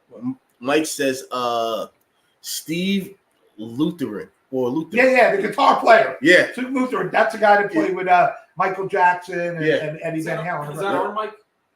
No, it's a different Mike. No, that's him, and he's the guy that Toto's guitar player. Yeah. Steve Lutheran. But he had the double sided the two. Tremendous player. The whole band is just tremendous. Yeah. They're a great band. Yeah. You know. What was I saying before we said that? I was saying something. Oh, you were talking about you talk about Government Mule. Yeah, and it just Warren Haynes did a whole CD where everybody came and played with him, and so he played everything from Paranoid War Pigs, the guy from Motorhead. They all come out, and Warren Haynes played with all of them, and his drummer Matt Epps, tremendous player. Matt Epps, he's really good. fucking killer player. And I've seen that. And that's the ticket you got me. The only time I went to the Allman Brothers. Wow. And Matt Epps, I saw Matt Epps and Warren Haynes, and just you should check him out. I think you love him. And it's so crazy that all these drummers, they all start off from jazz, and then they go into rock. But when and then when they get older, they go back like who's your boy that has the fucking circle drum kit? Oh, Neil Peart. Yeah. Oh, yeah. Neil Peart. Wow. Yeah. You know, Stuart Copeland's the same thing. Yeah. He was a jazz drummer in college. Yeah. And Andy Summers met him through jazz. Yeah. And he goes, all right, well, and then they just. And he winds up being one of the most unique drummers of all time. Yeah. You know, I mean, some of the shit that he played in some of those songs, nobody understands how genius he is. I mean, I kind of always got it. The more I dig into his stuff, I'm like, wow. I Stuart Copeland is. so I Yeah, wonder. Stuart's good. I wonder if these drummers just Google. Oh, yeah, it's Google Mike. Yep, Google Mike, what up? Colorado Mike in the building. so like I wonder if these guys like the drummer writes his part, the lead singer writes, and then the drummer goes up. So like who writes their part last? No, well, that's a different process for everybody. Yeah. I mean, like when I played with the band, I told you we're doing all our own stuff. Yeah. I would collaborate. Period. Like he'd come up with something. I'd play something. He'd go, "Yeah, I don't know, do that. You know, try this," and I'd say, "Let me try that." Well, like even in the years of bands that I've been in, Yeah. Some of the songs, me and the bass player would come up with a groove, Yeah. and then the guitar player would come. Usually, vocals are always last. Okay. But sometimes me and the bass player would come up with a groove. The guitar player would fill in. Yeah. Sometimes the guitar player would come with, I got this idea, I got this riff. Yeah. And then the bass player would keys it in, and then you fill in the gaps that way. It really depends on it's not even just the band as much as sometimes the song. Each song comes together different. Right. And in my case, this guitar player that I told you, we were like really. Yeah. We do a lot of work together. Like he you know, and back in the day, I had an electric drum, a module. Yeah. Before any of that stuff was popular, and we used to do songs, and he would say, "Work with the module." And we did a song called Angelina, and it was how the song came about was this guy had an aunt called Tangelina. Wow. And one day we were joking in rehearsal, Tangelina, and then I said, "Well, change the name, you know, make the girl's name say your aunt was Tangelina, but it's kind of weird. It's an old time name, but say Angelina." And so then we started to like work with the drum module. Yep. And we wrote this song, and it was one of our requested songs that was liked a lot. Yeah. I always found it boring, but again, we just what? That's the Do craziest you thing. remember the song that everybody sang to the most at the end of me playing out live? Sweet December. Oh yeah, Me and you know how that Good song song. came about, which I have and you know, God rest his soul. Every time I see that guitar, it kind of makes me a little sad, but because that was his guitar, my last singer. Yeah. But that song didn't come together with the band at all. We were sitting when I lived on the first floor here. Yeah. We were sitting by the pool table. I had an acoustic guitar, and actually, my cousin had come up with the first part of the riff. Yeah. But he couldn't finish anything because that's how he was. Yeah. Yeah, drugs, alcohol. So Wow. I sat there with the acoustic and I finished the guitar part. He sat there across from me and sang the song. Yeah. It was absolutely gorgeous. We finished it. I brought it I said, of course, then I wrote a drum part. I said to Manny, who I still talk to, I said, Manny, we need a bass part. And that to me was one of the most simple songs we've ever written, especially because I'm not a guitar player first and foremost. People sang that song everywhere we played it. Well, funny part was there was a hint of Sweet Emotion by Aerosmith in the song he's talking about. A little hint, Sweet Emotion. I don't know. That dad always said that. Yeah, a little hint of Sweet Emotion. Although it would make a little bit of sense because the main riff that Mike wrote, he was a huge fan of Guns N' Roses. Oh yeah. So he could have emulated that for some of the riff. But anyway, let's not. We'll bore everyone with that shit. So like, have you ever listened to Block Party? Yeah. Look, that okay. This Block Party is probably I can listen to Block Party all day, every day. If I'm in a fucked up mood. No, it's rock. Rock, but it's a British band. Oh, all right. Yeah, but here's the thing. Some of their songs, it's really weird because they have to use certain kind of because like sometimes like when they play like Hunting for Witches. Hunting for Witches. Hunting for Witches. So they go and the way the song starts off, it starts off and it's like it's basically just him going back and forth on the guitar. You know, it's like you know, and then the beat comes in. Like to me, like the first time I heard him, and then I just went like, and this is probably maybe 06 or 07 when it first came out, and I've been a fan for almost 20 years now. Well, funny you should say that. Going back to doing the original music back in our heydays in the 80s, there was a weird underground British invasion happening of like punk rock, new wave bands. and there was a band called the Stranglers, the Mm. Fools, and 999, which was really flipped upside down 666. Oh wow. And they did this song called Homicide. It was sick. We opened up for those guys too, all those guys, and they were like a big deal. Like if you played in the city at some of them other clubs, those guys were hitting all around because they were like it's a real British invasion at the time. Yeah. That you had to know about. It was an underground thing, you know. Like I never got into like folky stuff, Right. like folk music. Yeah. It's not my cup of tea. I think as folk as I've ever gotten is James Taylor. And Okay. James is fucking amazing. Hey, you know who did that? Oh, no, I don't know if you were there. The other day, Angel, before we started the show, he's like, yo, you want to hear one of my favorite songs ever? And he put on fucking Fire and Rain by James Taylor. Wow. I'm like, really? You listen to James Taylor? Yeah, James, amazing. Like, it's one of those things where, like, especially like when it comes to like British rock and their style, it's so different as far as like, because they had then like it was like Block Party, then you had the Strokes, and then you had The Strokes. I got that picture downstairs behind my drums. Yeah, The Strokes, yeah. Yeah. That's what I'm telling you. Yeah. I can't tell you when I taught guitar back in the day how many kids wanted to learn Reptilian Yeah. by the Strokes, and I'm like, God, you can't even play a C chord. Yeah. But sure, I'll show you how to play it. I know how to play it. Well, it's like what's that damn band?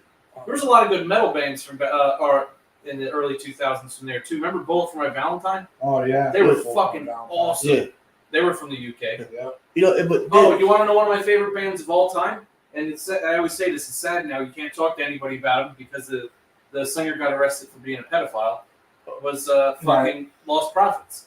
One of the best bands, in my opinion, that ever happened out of the UK in the 2000s. Anyway. Well, you know, it's crazy just because of like once I feel like once record labels got these fucking bands, like you know, like especially with the emo shit, I like AFI. Oh, fucking no. Yeah. I couldn't do emo shit. Yeah. You know, like them, fucking Yellow Card. Yellow Card was horrible, bro. But apparently Yellow Card was horrible, bro. But apparently their drummer was like No, the drummer was good, but I couldn't do emo, man.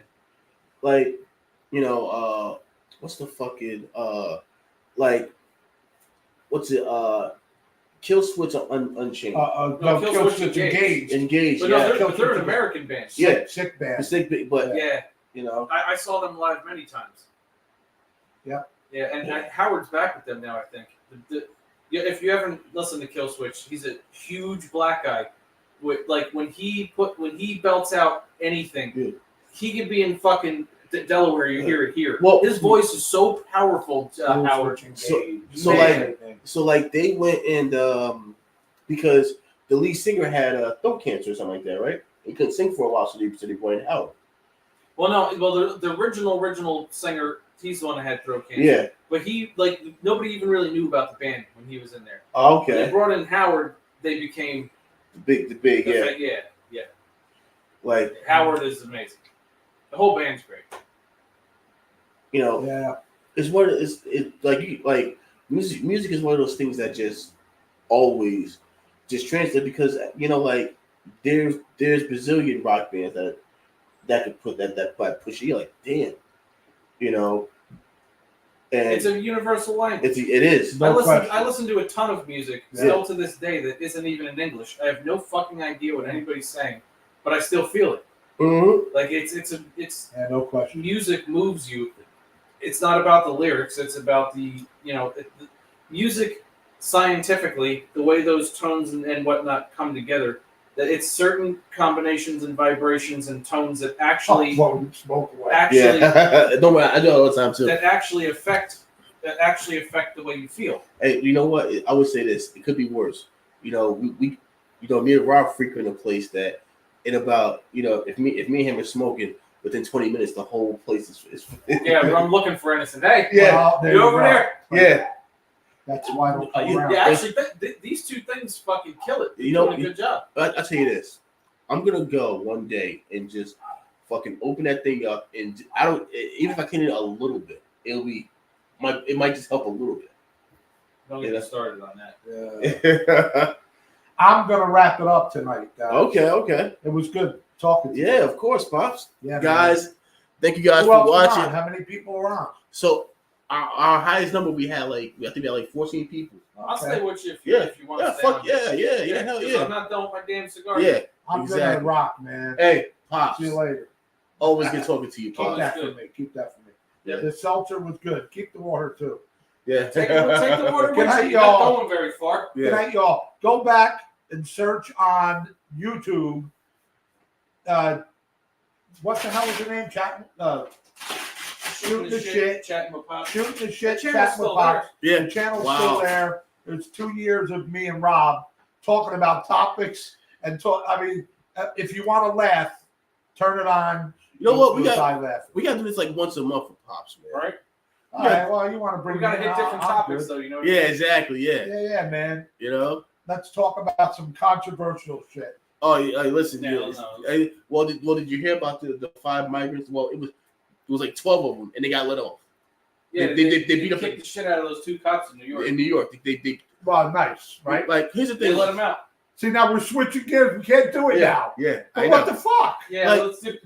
Like it's no crazy thing about it is that if it was me, you, or Rob, we would be under the jail. Oh, we'd be under the jail. You bet your No life. bail, no nothing. We'd be fucked. Yeah. Like if we go like this to a cop, oh, you're not seeing, You're done. you're not you're like you're like Assault on a police officer. yeah.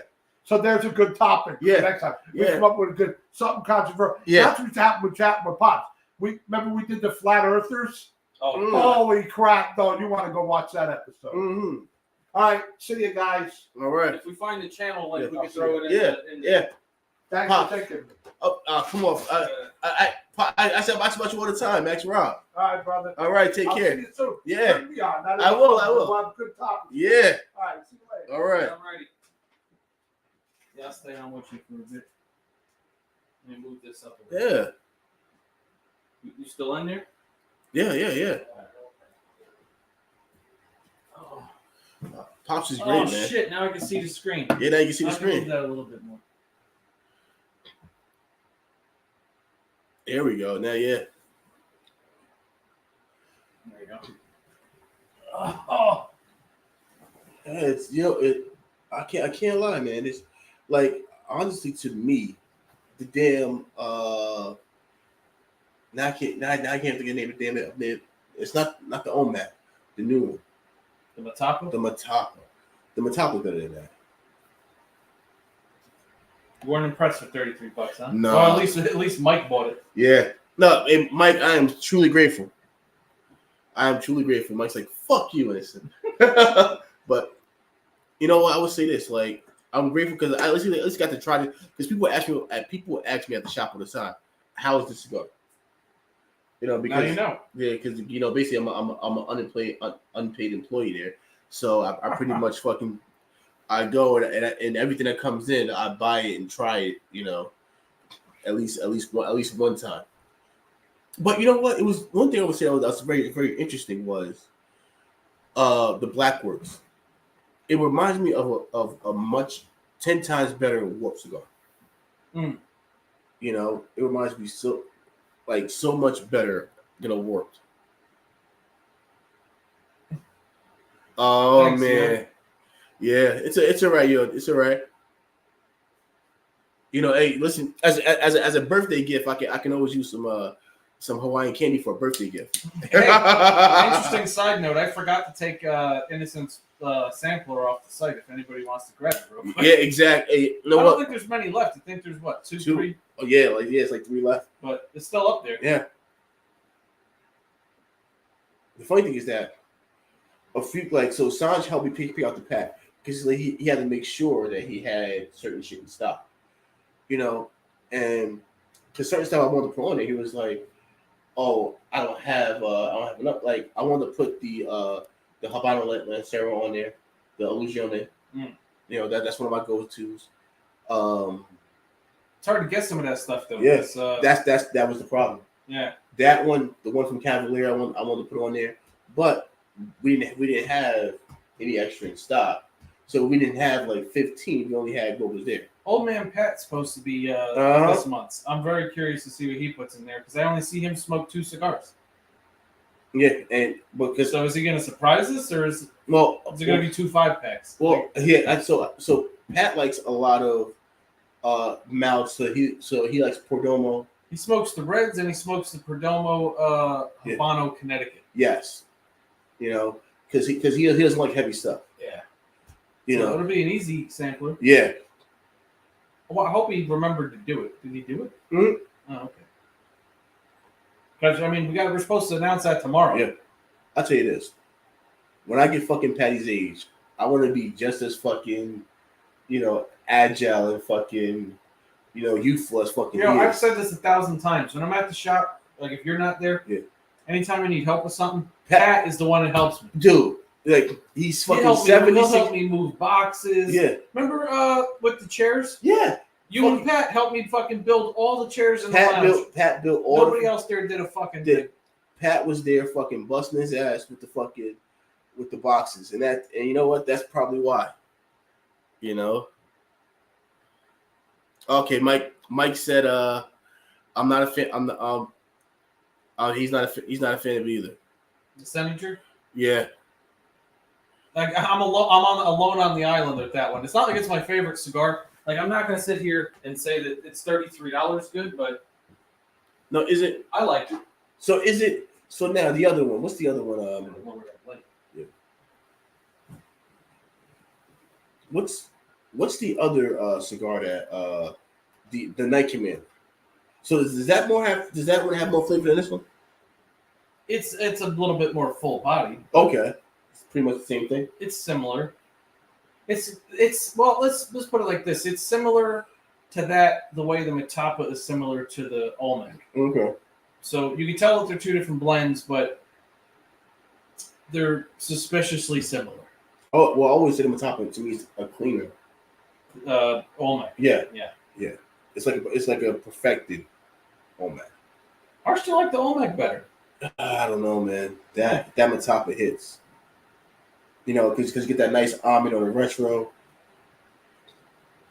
which I really enjoy.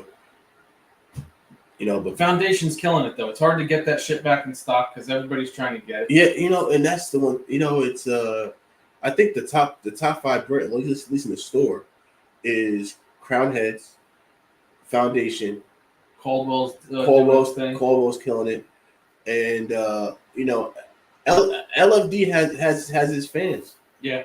And they come in and you know what? And Davidoff. You can't forget Davidoff. Yeah, well, that like we overlook it a lot because I don't want to spend Davidoff money, even though I'm smoking one right now. But people go in there and just go right to that Davidoff case. Mm-hmm. But Davidoff people are Davidoff people. It's different. Yeah, they're Davidoff smokers. Lisange says that all the time, and it's true. Davidoff smokers smoke Davidoff. Yeah. That's it. And that's it. And the one thing about that also is, like, it kind of, like, I feel like it sways their palate. Yeah. Because it's not going to be that clean crisp of a Davidoff. But, like Warp, like, man, smoking to some of those was hard. It was harsh. Despite the spice on those. Hopefully Sanj isn't watching. Did I not tell you? No.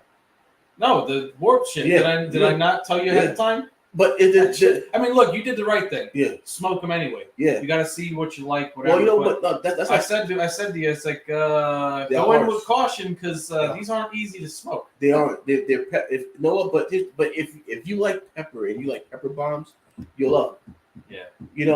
But the one that's $17 was perfect because the La Colmena. Yes, I love that. That's one of the few Warped cigars that I really liked because it wasn't as harsh as the Black Honey. Yeah, the Black Honey was tough. It wasn't as harsh as the Black Honey, but it was like it was the same kind of taste of the Black Honey, but just better because it wasn't as just power forward as most of this stuff is. And that's not bad. That's not bashing anymore. Because there's like I say all the time, there's different things for different palates. Yeah. And see the thing is, I know from as much as Sanj doesn't believe in reviews or reviewers, I can tell from which, by the way, interesting side note, I have 12 years worth of videos going up on one page. Hopefully by tomorrow, I'm almost done with it. Shit. But what I've learned over the years, especially being that I've been smoking cigars since 2005. I can tell quality tobacco. Yeah. Even if I don't like the blend, I can appreciate if the quality of the actual cigar is solid. So I can be able to. That's why I guess most of the stuff in my conclusion, I can differentiate between whether or not it's a shitty cigar or if it's a good cigar that I just don't like. And well, I'm gonna call you Mr. Win because I don't want to mess up your first name because I'll call you Dylan. I'm sorry about that. I've been doing that on the lives a lot because I don't know how to say his first name properly. Yeah. So Mr.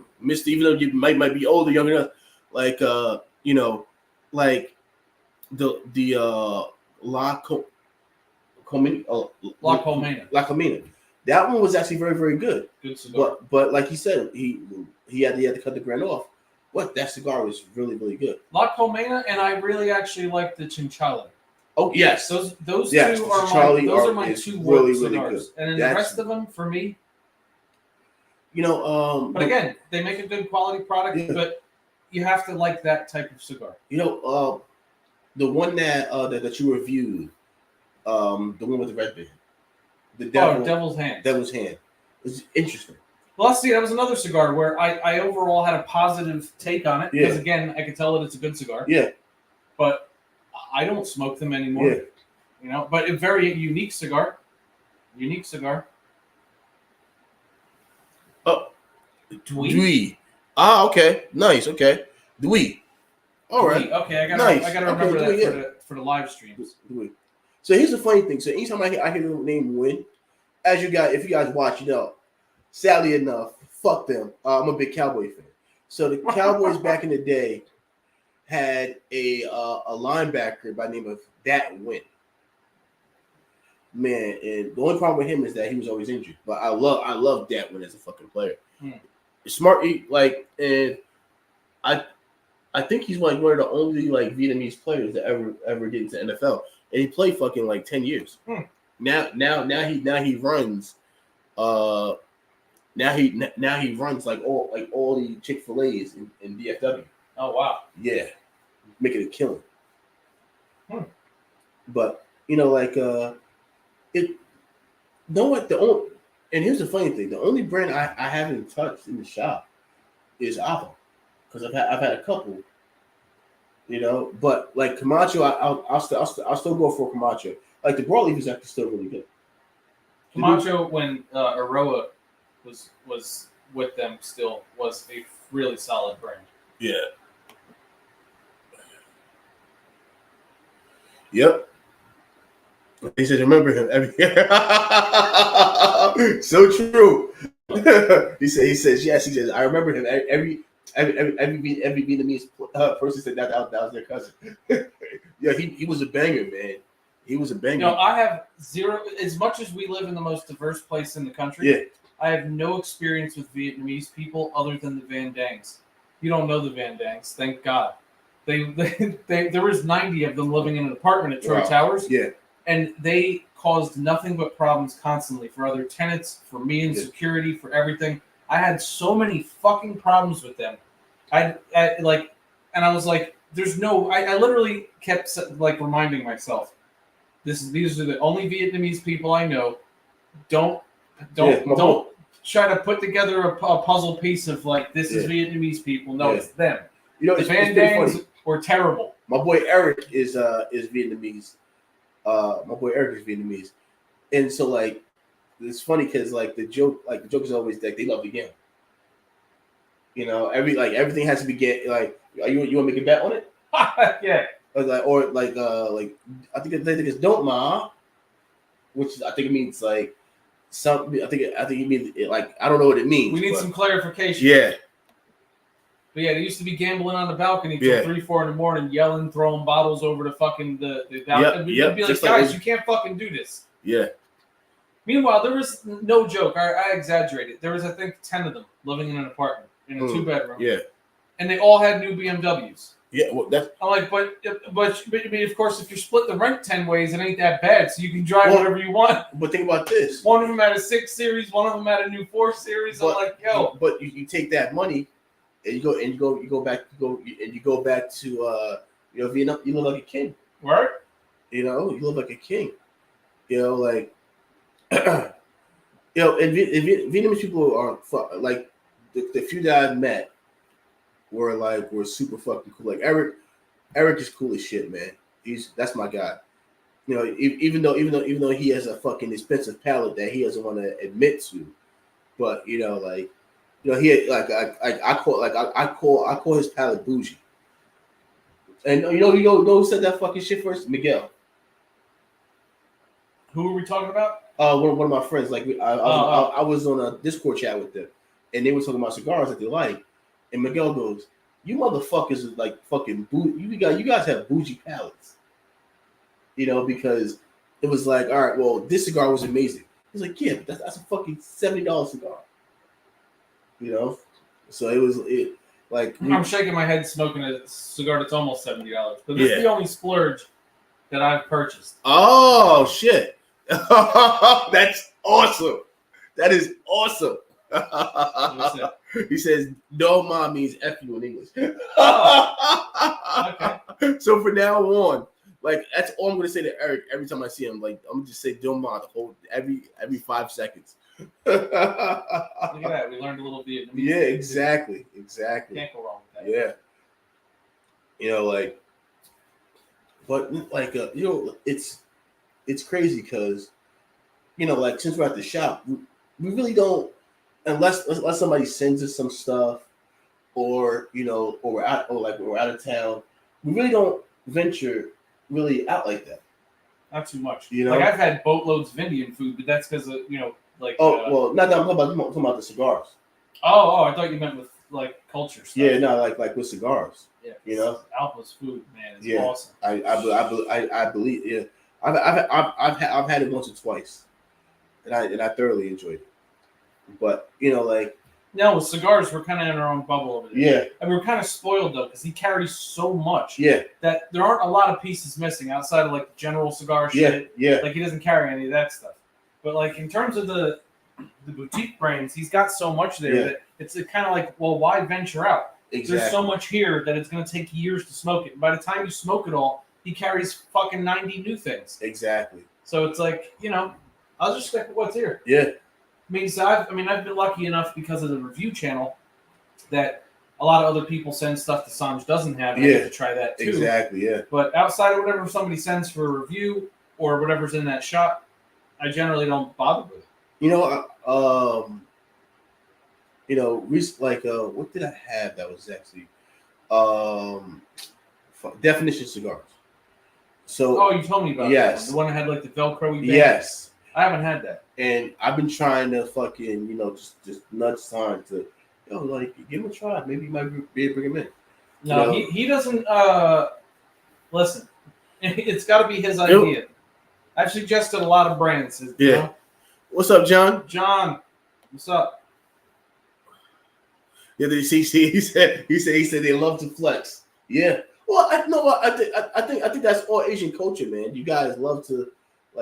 Listen, you got one? All right, well, I got two of them, you know? That's how they were. It was all shopping and new cars all the time. Yeah. And ignoring everything that I told them they couldn't do. Like. Be like, 718 in the house. You know what, John? You're right about that. I'll give you that one. John. 718 in the house. We're in the 973, man. Yeah. Fighting. Yeah. I met John. He's John is great people, man.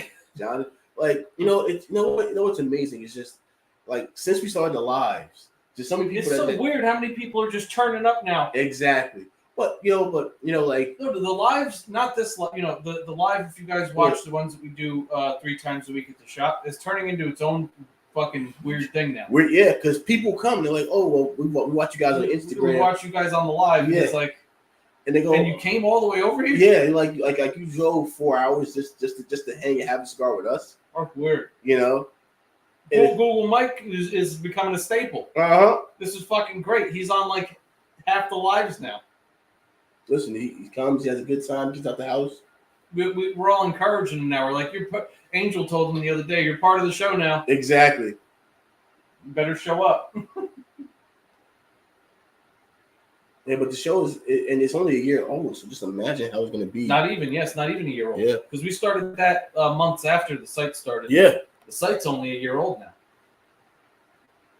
Yeah. You have a good night, brother. Take Good care. night. Good seeing you. Yeah.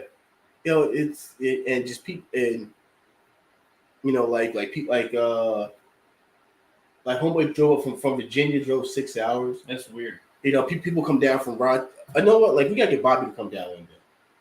Yeah, he's not that far. Yeah, it's 5 hours. Bobby's an interesting dude, man. Yeah, I like dude. Bobby. I like Bobby too. I'm trying to get Bobby on the show for the whiskey. Yeah. If you guys aren't subscribed to Rob's Patreon, it's Should I Smoke This on Patreon.com. And every Saturday, Rob goes on. If there's a big fight, I'll show the fight. And we just sit there, and a few guys from Canada come on, but people from all over come over. Yeah. And it's a nice little community. You see what Mike said above him? It's even more fun when Sans goes off. First of all, he only goes off on me. Like, this is the thing. Like, when Sans picks on anybody else in the shop, the chat just starts crying. Leave him alone. Don't pick on him. Oh, don't mess with Puerto Rican Sans. Don't mess with white Sans. Oh, but that's on my accounts, because when he starts getting on me, his Instagram lights up. Yeah, like, his Instagram fucking hates me. And then which is all right. He goes, and then it's like, they have like an anti-Rob club going on over his Instagram. It's all right. They love it, because next thing you know, fucking he's jumping his bony ass on me. I'm like, oh my god, like, especially fucking Pat. Yo, and you guys don't understand. Pat was the nicest guy in the world fucking 3 months ago, and all of a sudden he changed. And Pat changed. Pat he comes in there now. Fuck you, and I'm gonna kick your fuck. You say something again, I'm gonna kick your fucking ass. Like, I don't know. I love it though, seeing somebody that age come in there swinging nuts. Swinging. He's not fucking taking nobody's bullshit. And the thing too is that like Pat, I jump on Pat, and Pat's like, yo, you fat shit. Like, yeah, take it, and like no bones break or anything. I love the live yesterday. The fucking Angel pulled up his band. Yeah, came back there and helped. I was like, Puerto Rican Sans got on camera again. Yeah, for real. You know what? Like, everybody wants me to interview Angel, man. Everybody wants me to interview Angel. And like Angel's like, and I'm like, yo, Angel, you gotta come on. He's like, nah. But Angel has an amazing story, man. Yeah. And just the stuff that he, also too, like, because I think though that's why he doesn't probably want to come on. He's very, which is cool. Very private. He's very private. Yeah, he doesn't very really private. Want to talk about most of that. So you're not going to be able to chop it up about his past. Yeah, you don't want to talk about that. No. Well, I respect that. Him and Mario. Mario's another one that I've been trying to get Mario. Well, him, I don't know what his fucking problem is, and here's why. If you're watching, I love you, Mario. Mario's an artist. Yeah. And his thing is like promo. No, but it's talk to craft. Like, no, listen, and here's why I'm saying it out of frustration. Yeah. Mario's got so much to put out. Yes. Like, not just in terms of even his art, but like he's into so many cool things. Yeah. He's such a well-rounded person in a lot of ways. You would think he'd want to sit down and chop it up. Well, I'd like to see Mario, sit down and get into some stuff. So I feel like even as well as I think I know him, like there's got to be a lot of layers there to peel away. He's so talented, you know what I mean? Like because he told me to I remember like we were just sitting down talking. I was like, Mario, where'd you get your inspiration from? And like his logo is it's African and Cuban, so he mixed those two art styles. And that's how the logo. So if you look at the lips, like the African lips, and then certain parts of the face is Cuban inspired. Yeah. So it's a fast. It's like. Meanwhile, he's Dominican. Yeah. And it's like, but see, this is what I mean. He's so interesting. His approach that I would like to hear more about. It's very interesting because Mar he's half black, half Dominican. Oh, he's half black. Half black. Yeah. I didn't know that. That's black.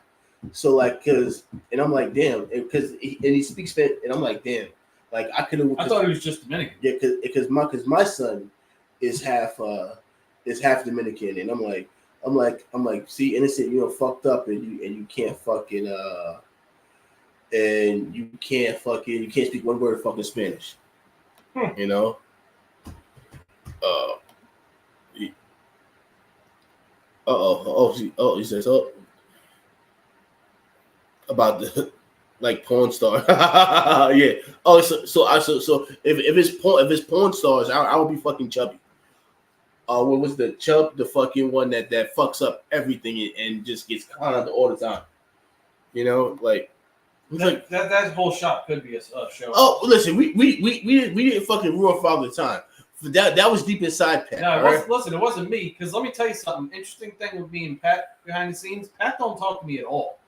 He never did. Listen, Pat always goes, "What are you talking about?" You see, it kind of looks like he's hurt. Yeah. I don't think Pat likes me. I've been saying this. I say this to his face constantly. I don't know why, but I don't think Pat likes me. He doesn't talk to me at all. Pat talks to everybody there, and me, I get hero. No, you know what? But no thing is, fuck did I do to Pat? No, you kind of have to go and engage Pat. You know, you kind of have to engage. I'm the only person there that doesn't fuck with Pat. Yeah. Like, I don't, bother him or try to piss him off. And he don't fucking talk to me for more than 3 seconds. Like, come on, bro. Fucking Patty, man. Patty is a good dude, man. And, and Pat's awesome. He comes to the shop every day. And the best thing is, like if you guys ever see Pat has a Dallas Cowboy fucking shrine downstairs.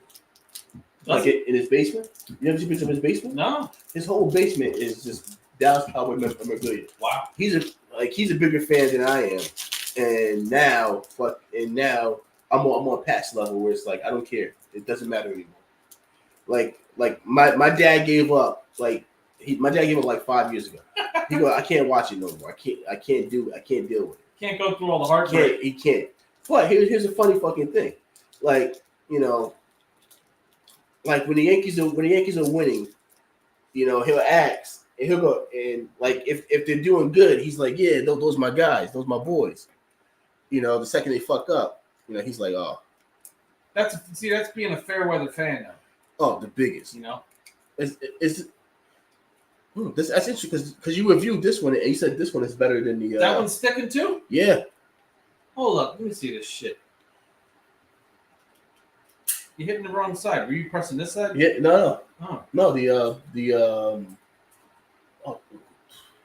Maybe it doesn't like you at all. Yo, this thing is racist.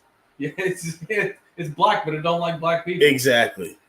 By the way, I got called racist at the shop today in a nonchalant way. Are you? Oh, by who? Frickin' Fred. Oh my god! Right in front of you. Oh shit! Because I don't like the ATL black. Oh. He's like, why? Because it says black on it. Yeah, that's a little joke. And I said the SP black I smoke every fucking day. That says black on it. I'm like, what's? So they have a cigar that's really, really good, but we don't have it. Okay. It's called the Levitard. It's a red wing. That was actually really, really good. But that one is made by talking about La Libertad. Yeah. That's their cigar. Mm-hmm. It wasn't back in the day. I reviewed that like fucking 9 years ago or something. No, the ATL. Libertad is theirs. That's You're talking about the one that the logo was 2 L's upside down? No. Oh, okay. It's ATL and it's a red. Oh, we're talking about a different cigar. Yeah, it's a red band. So the way the La Libertad is a red band too. Yeah, so it's a take on the old. I think that was an old Cuban brand back in the day. Bro, what'd John say? He's gonna meet up with Danny Nipple in February. Oh shit. Yeah. Okay. So we're gonna finally meet Danny, huh?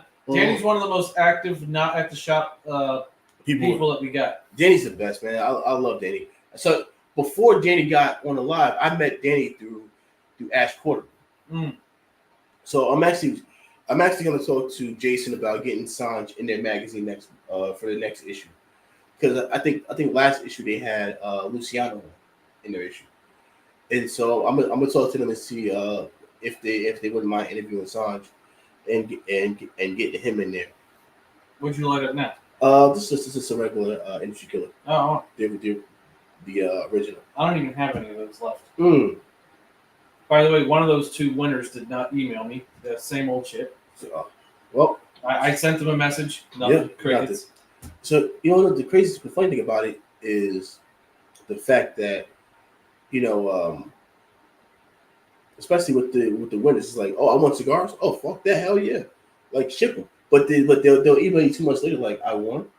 Like The one guy that won, that's the guy that's on with us quite often from Texas. Oh, okay. Stephen Thomas. He sits in the stairwell. Okay, yeah. Oh, so probably on Saturday if he's on. Well, he already emailed. He got right back to me. Okay. But the other guy, Archie Bunker, he's legit. Like he's still paying, but nothing. But he came on once or twice. Did he? Yeah. Oh, that's weird. He's from Colorado. Oh, okay. Yeah, you remember he came on like a few. Well, I don't know if he watches your shit, but you got 6 more days to send me a message. Oh,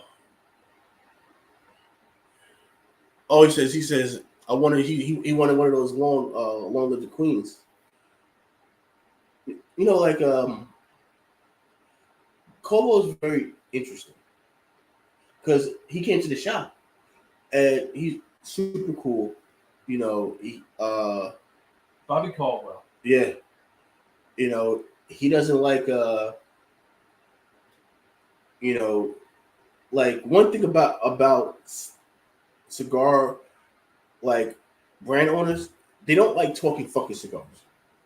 So that's the one thing that I learned about doing the podcast is talk about everything but cigars. Because for once they just want to they want to be treated like fucking like people and not robots where they get into their spill. Yeah, well, or you mix it. Like, did you notice? I don't know if you ever saw the interview that I did with Pete Johnson back in the day from Tatuaje. Mm-hmm. And he was a musician. Yeah. Back in the day, so he seemed very surprised in a good way. Yeah. I started because I always pre-wrote my interviews. Yeah. I didn't like win them, and I started that interview by kind of going into his past in music and stuff, and he really enjoyed that. You could tell that it set the tone for once we got to the cigar stuff, for him to not mind talking about that shit for the 900th time. Yeah. Because here's the thing, like to me, because it's cigar-related content we're doing, you have to talk about the cigars. Yeah. But you mix it in. Yeah. Or you get to it. But it is good to show more of what the person's about and not just talk about the cigars. And even in my earliest interviews, like when I did Rafael Nodal, I interviewed when Epic Cigars first came out, Dean Parsons. Yeah. Those, I was less experienced, so it was mostly cigars, but I'd always end with, who's your favorite musical artist? Yeah. Different things, personal stuff. And they have no problem saying stuff that people don't bring up. Right. Because it's like, oh well, what are you working on next? What's your next move? Like, think about the interview we did with John Huber. We didn't talk about one fucking cigar except for when Sarge came in. Besides that, it was longboarding. California, yeah. John Huber's such a good guy. Yeah. I don't even know who the co-owner is. Honestly, I don't even know his name. John Huber is like he's the face. He's the face. He's the face of it, and I think the one thing is that you have to have a love for tobacco, and also too because it's like doing wine.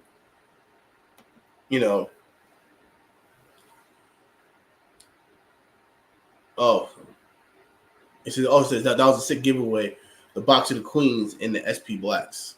Yep, that's the one that he hasn't emailed me back on yet. So don't be surprised if you see that pop back up in for February's giveaway, along with some other stuff.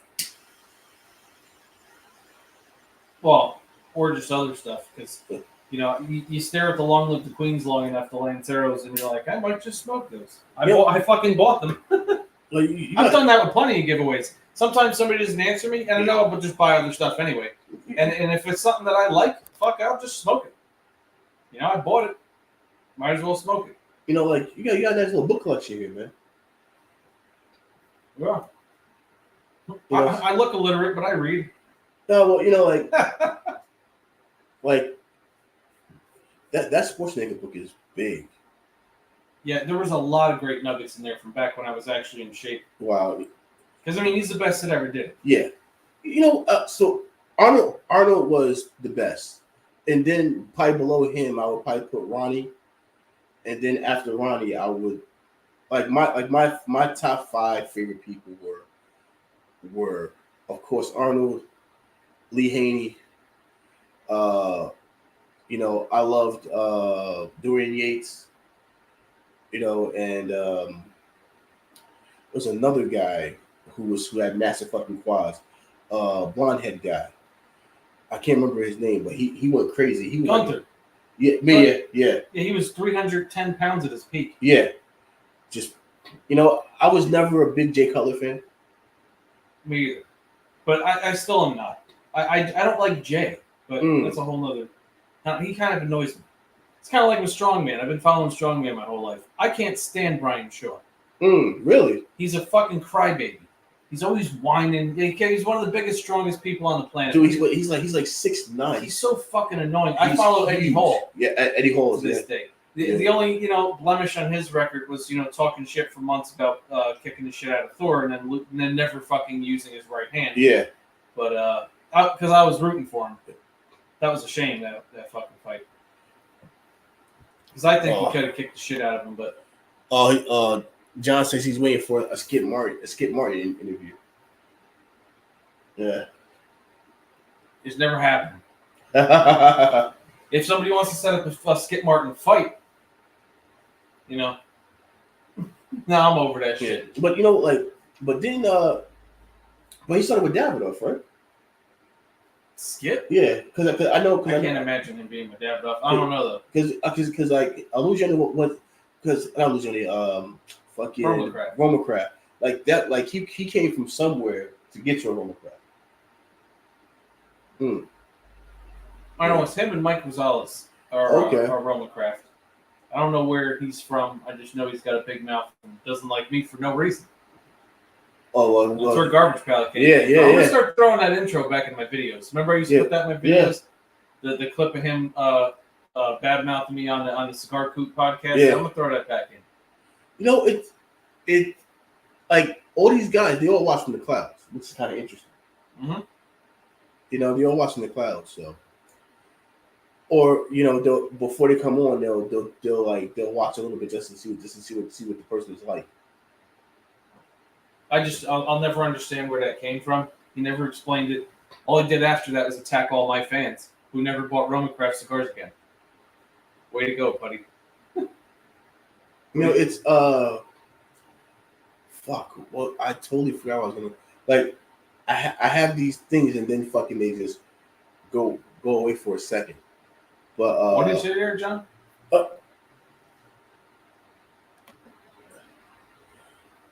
He says, I don't know, Rob Skip looks tough. Yeah, I mean, if we're sumo wrestling, he might have something on me.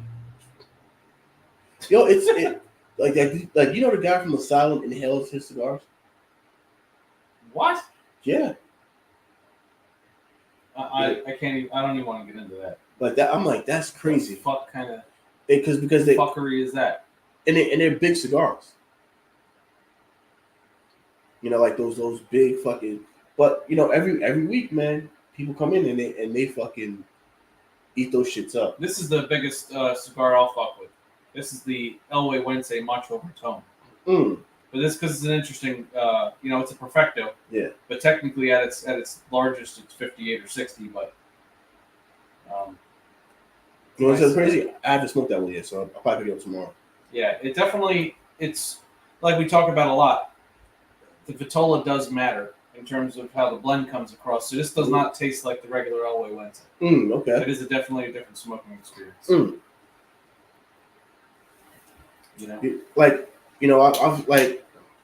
I smoked everything in that shop at least one time, and it's like some of them are forgettable. Yeah. There's a lot of stuff there that I haven't retouched in years. Well, honestly, the funny thing about it is that Cavalier, the one with the circle on it. The Inner Circle, it's called. Yes.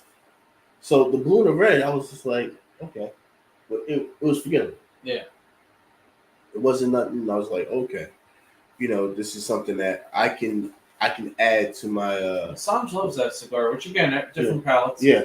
But because I lean a lot more towards the black series. Yeah. The Viso Jalapa. Yeah. B11. So it's very interesting. Like when you talk just about the soil of cigars, when you talk about what's that fucking like jalapa? Like jalapa has that certain taste to it, and then like Placencia, like where their farm is at, their soil gives. Oh, it's like Sanj said the other day, which is what I've been telling people for fucking ever. Yeah. But of course, people will listen to Sanj, which is understandable. The soil is everything. It's everything. That's why it doesn't matter what what it says the seed type is.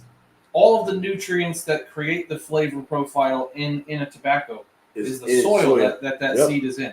Doesn't matter if you take a Cuban. That's why the Cuban seed, I was telling people fucking ever, is a scam. What does that mean? You took a seed. Yeah, they planted it somewhere. You planted, like he said, he always makes the same comparison about if you were to take seeds from a tomato garden in New Jersey and plant them in fucking wherever, Oklahoma. Yeah. The tomatoes are going to taste nothing like these. Exactly. It's the soil.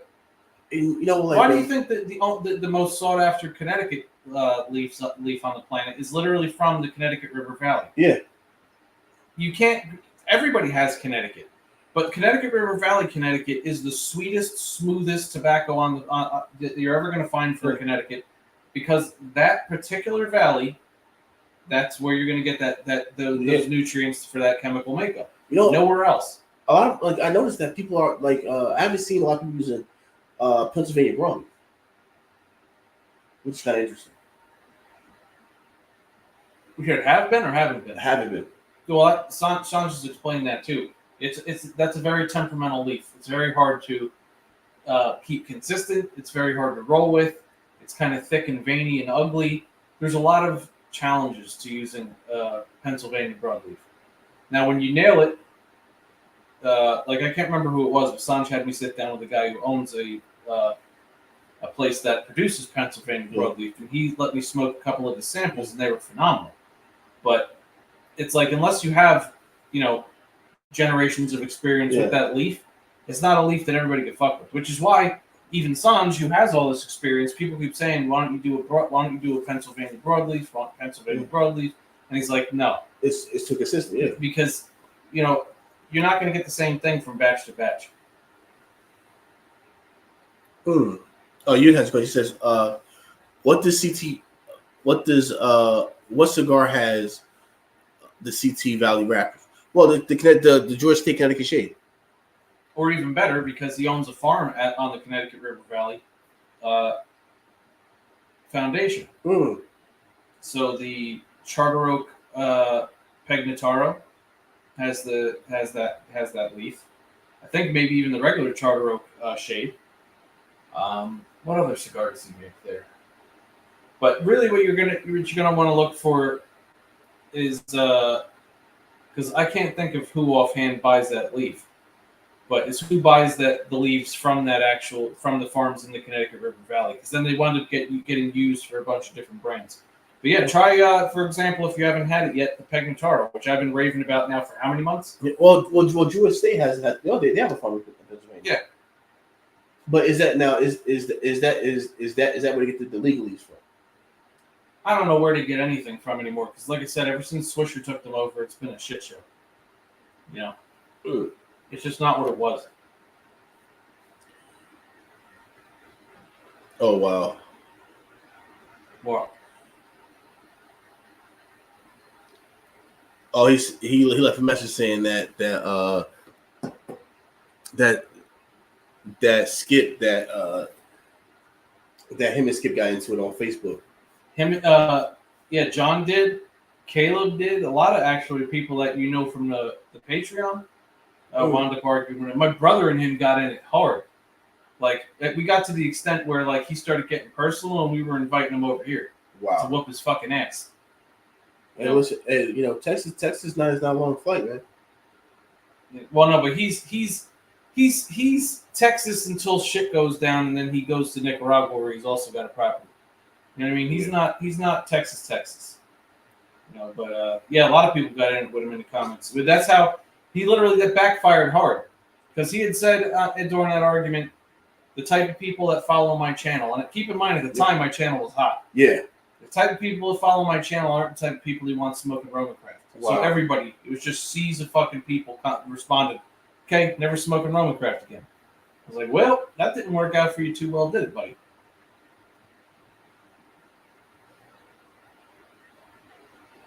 Yep. Like it's and it's one of those things where it's like there's so many cigar brands, and it's so many that I would love to get in the shop. That would just honestly, like, I don't think that they would pass Sanjay's test. Some might, but it's up to him. He's got to listen. He's got a vision for what he wants there at any given time, and you never know what's going on in his head. Because I've been talking to him about Rojas for a year now. Well, one thing too is that you got to remember when you're dealing with Sanj, his first order he goes, I want fucking 15 boxes of everything. And he's like, can you fulfill that order? Well, that was what he said was the issue with Blackworks. He said they can't. Mm-hmm. They couldn't do it. But which is kind of crazy because if you go to these fucking discount sites, they're fucking all over. That's where I got mine at. I fucking went to Cigar Page and got it I got a box of 24 for like $126. And at the end of the day, I've kind of learned in the last 6 months or so to stop making suggestions and just play my role. Yeah. Because it's like, he's got his vision, and he built his business, and I'll let him do what he does. And the one thing, if he asks for my opinion on something, fine. Yeah. But you know what? We just happy that we're able to get the insight behind the scenes that we're able to get. Like just the tasting the blends and just learning about this is gonna taste. But like, have you tried the silver? Yeah. That's gonna be a doozy when that comes out. Yeah, I know. Oreo's tail. He's got a lot of hits coming out. Of course, the one I'm most excited about is the one nobody's tried. The Anthra. Man, Sanj hasn't even had it yet. Yeah. And all because you can't get fucking boxes. We're all gonna get to try that together at the same time. Yeah. It's gonna be an interesting experience. Well, you know what? The only thing I worry about with that is when we do the pre-order for that, I'm gonna have to tell them like, yo, put 2 boxes aside, like, because I'm buying as many boxes of that as I can. Yeah. Because you see how many blacks I smoke as it is. That cigar, I'm gonna fucking wind up gutting half of that humidor and just filling it with black Lanceros. And it's a one-time release, which sucks. Yep.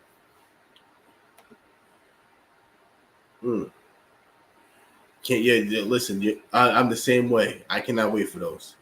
But guys, me and Rob are going to continue smoking and do what we normally do: sit here, chill, listen to music. But it's 2 hours and 15 minutes. I hope you guys enjoyed this. Big Good Cigar Podcast. You got to vibrate. Tell a friend. Just start saying anybody who smokes a fucking cigar, fucking send this to them. Like, hey, check out this channel. Help your boy out. Help me get to like 500 subscribers. Hey, you're moving along pretty good. This ain't the old days of YouTube, so exactly. The fact that you're picking up a natural following is pretty good. Exactly.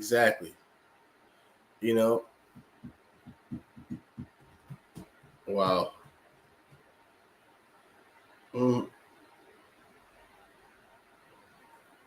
True, John. Very, very true. Very, very true. But guys, me and Rob are gonna go. Andrew, peace. Yep.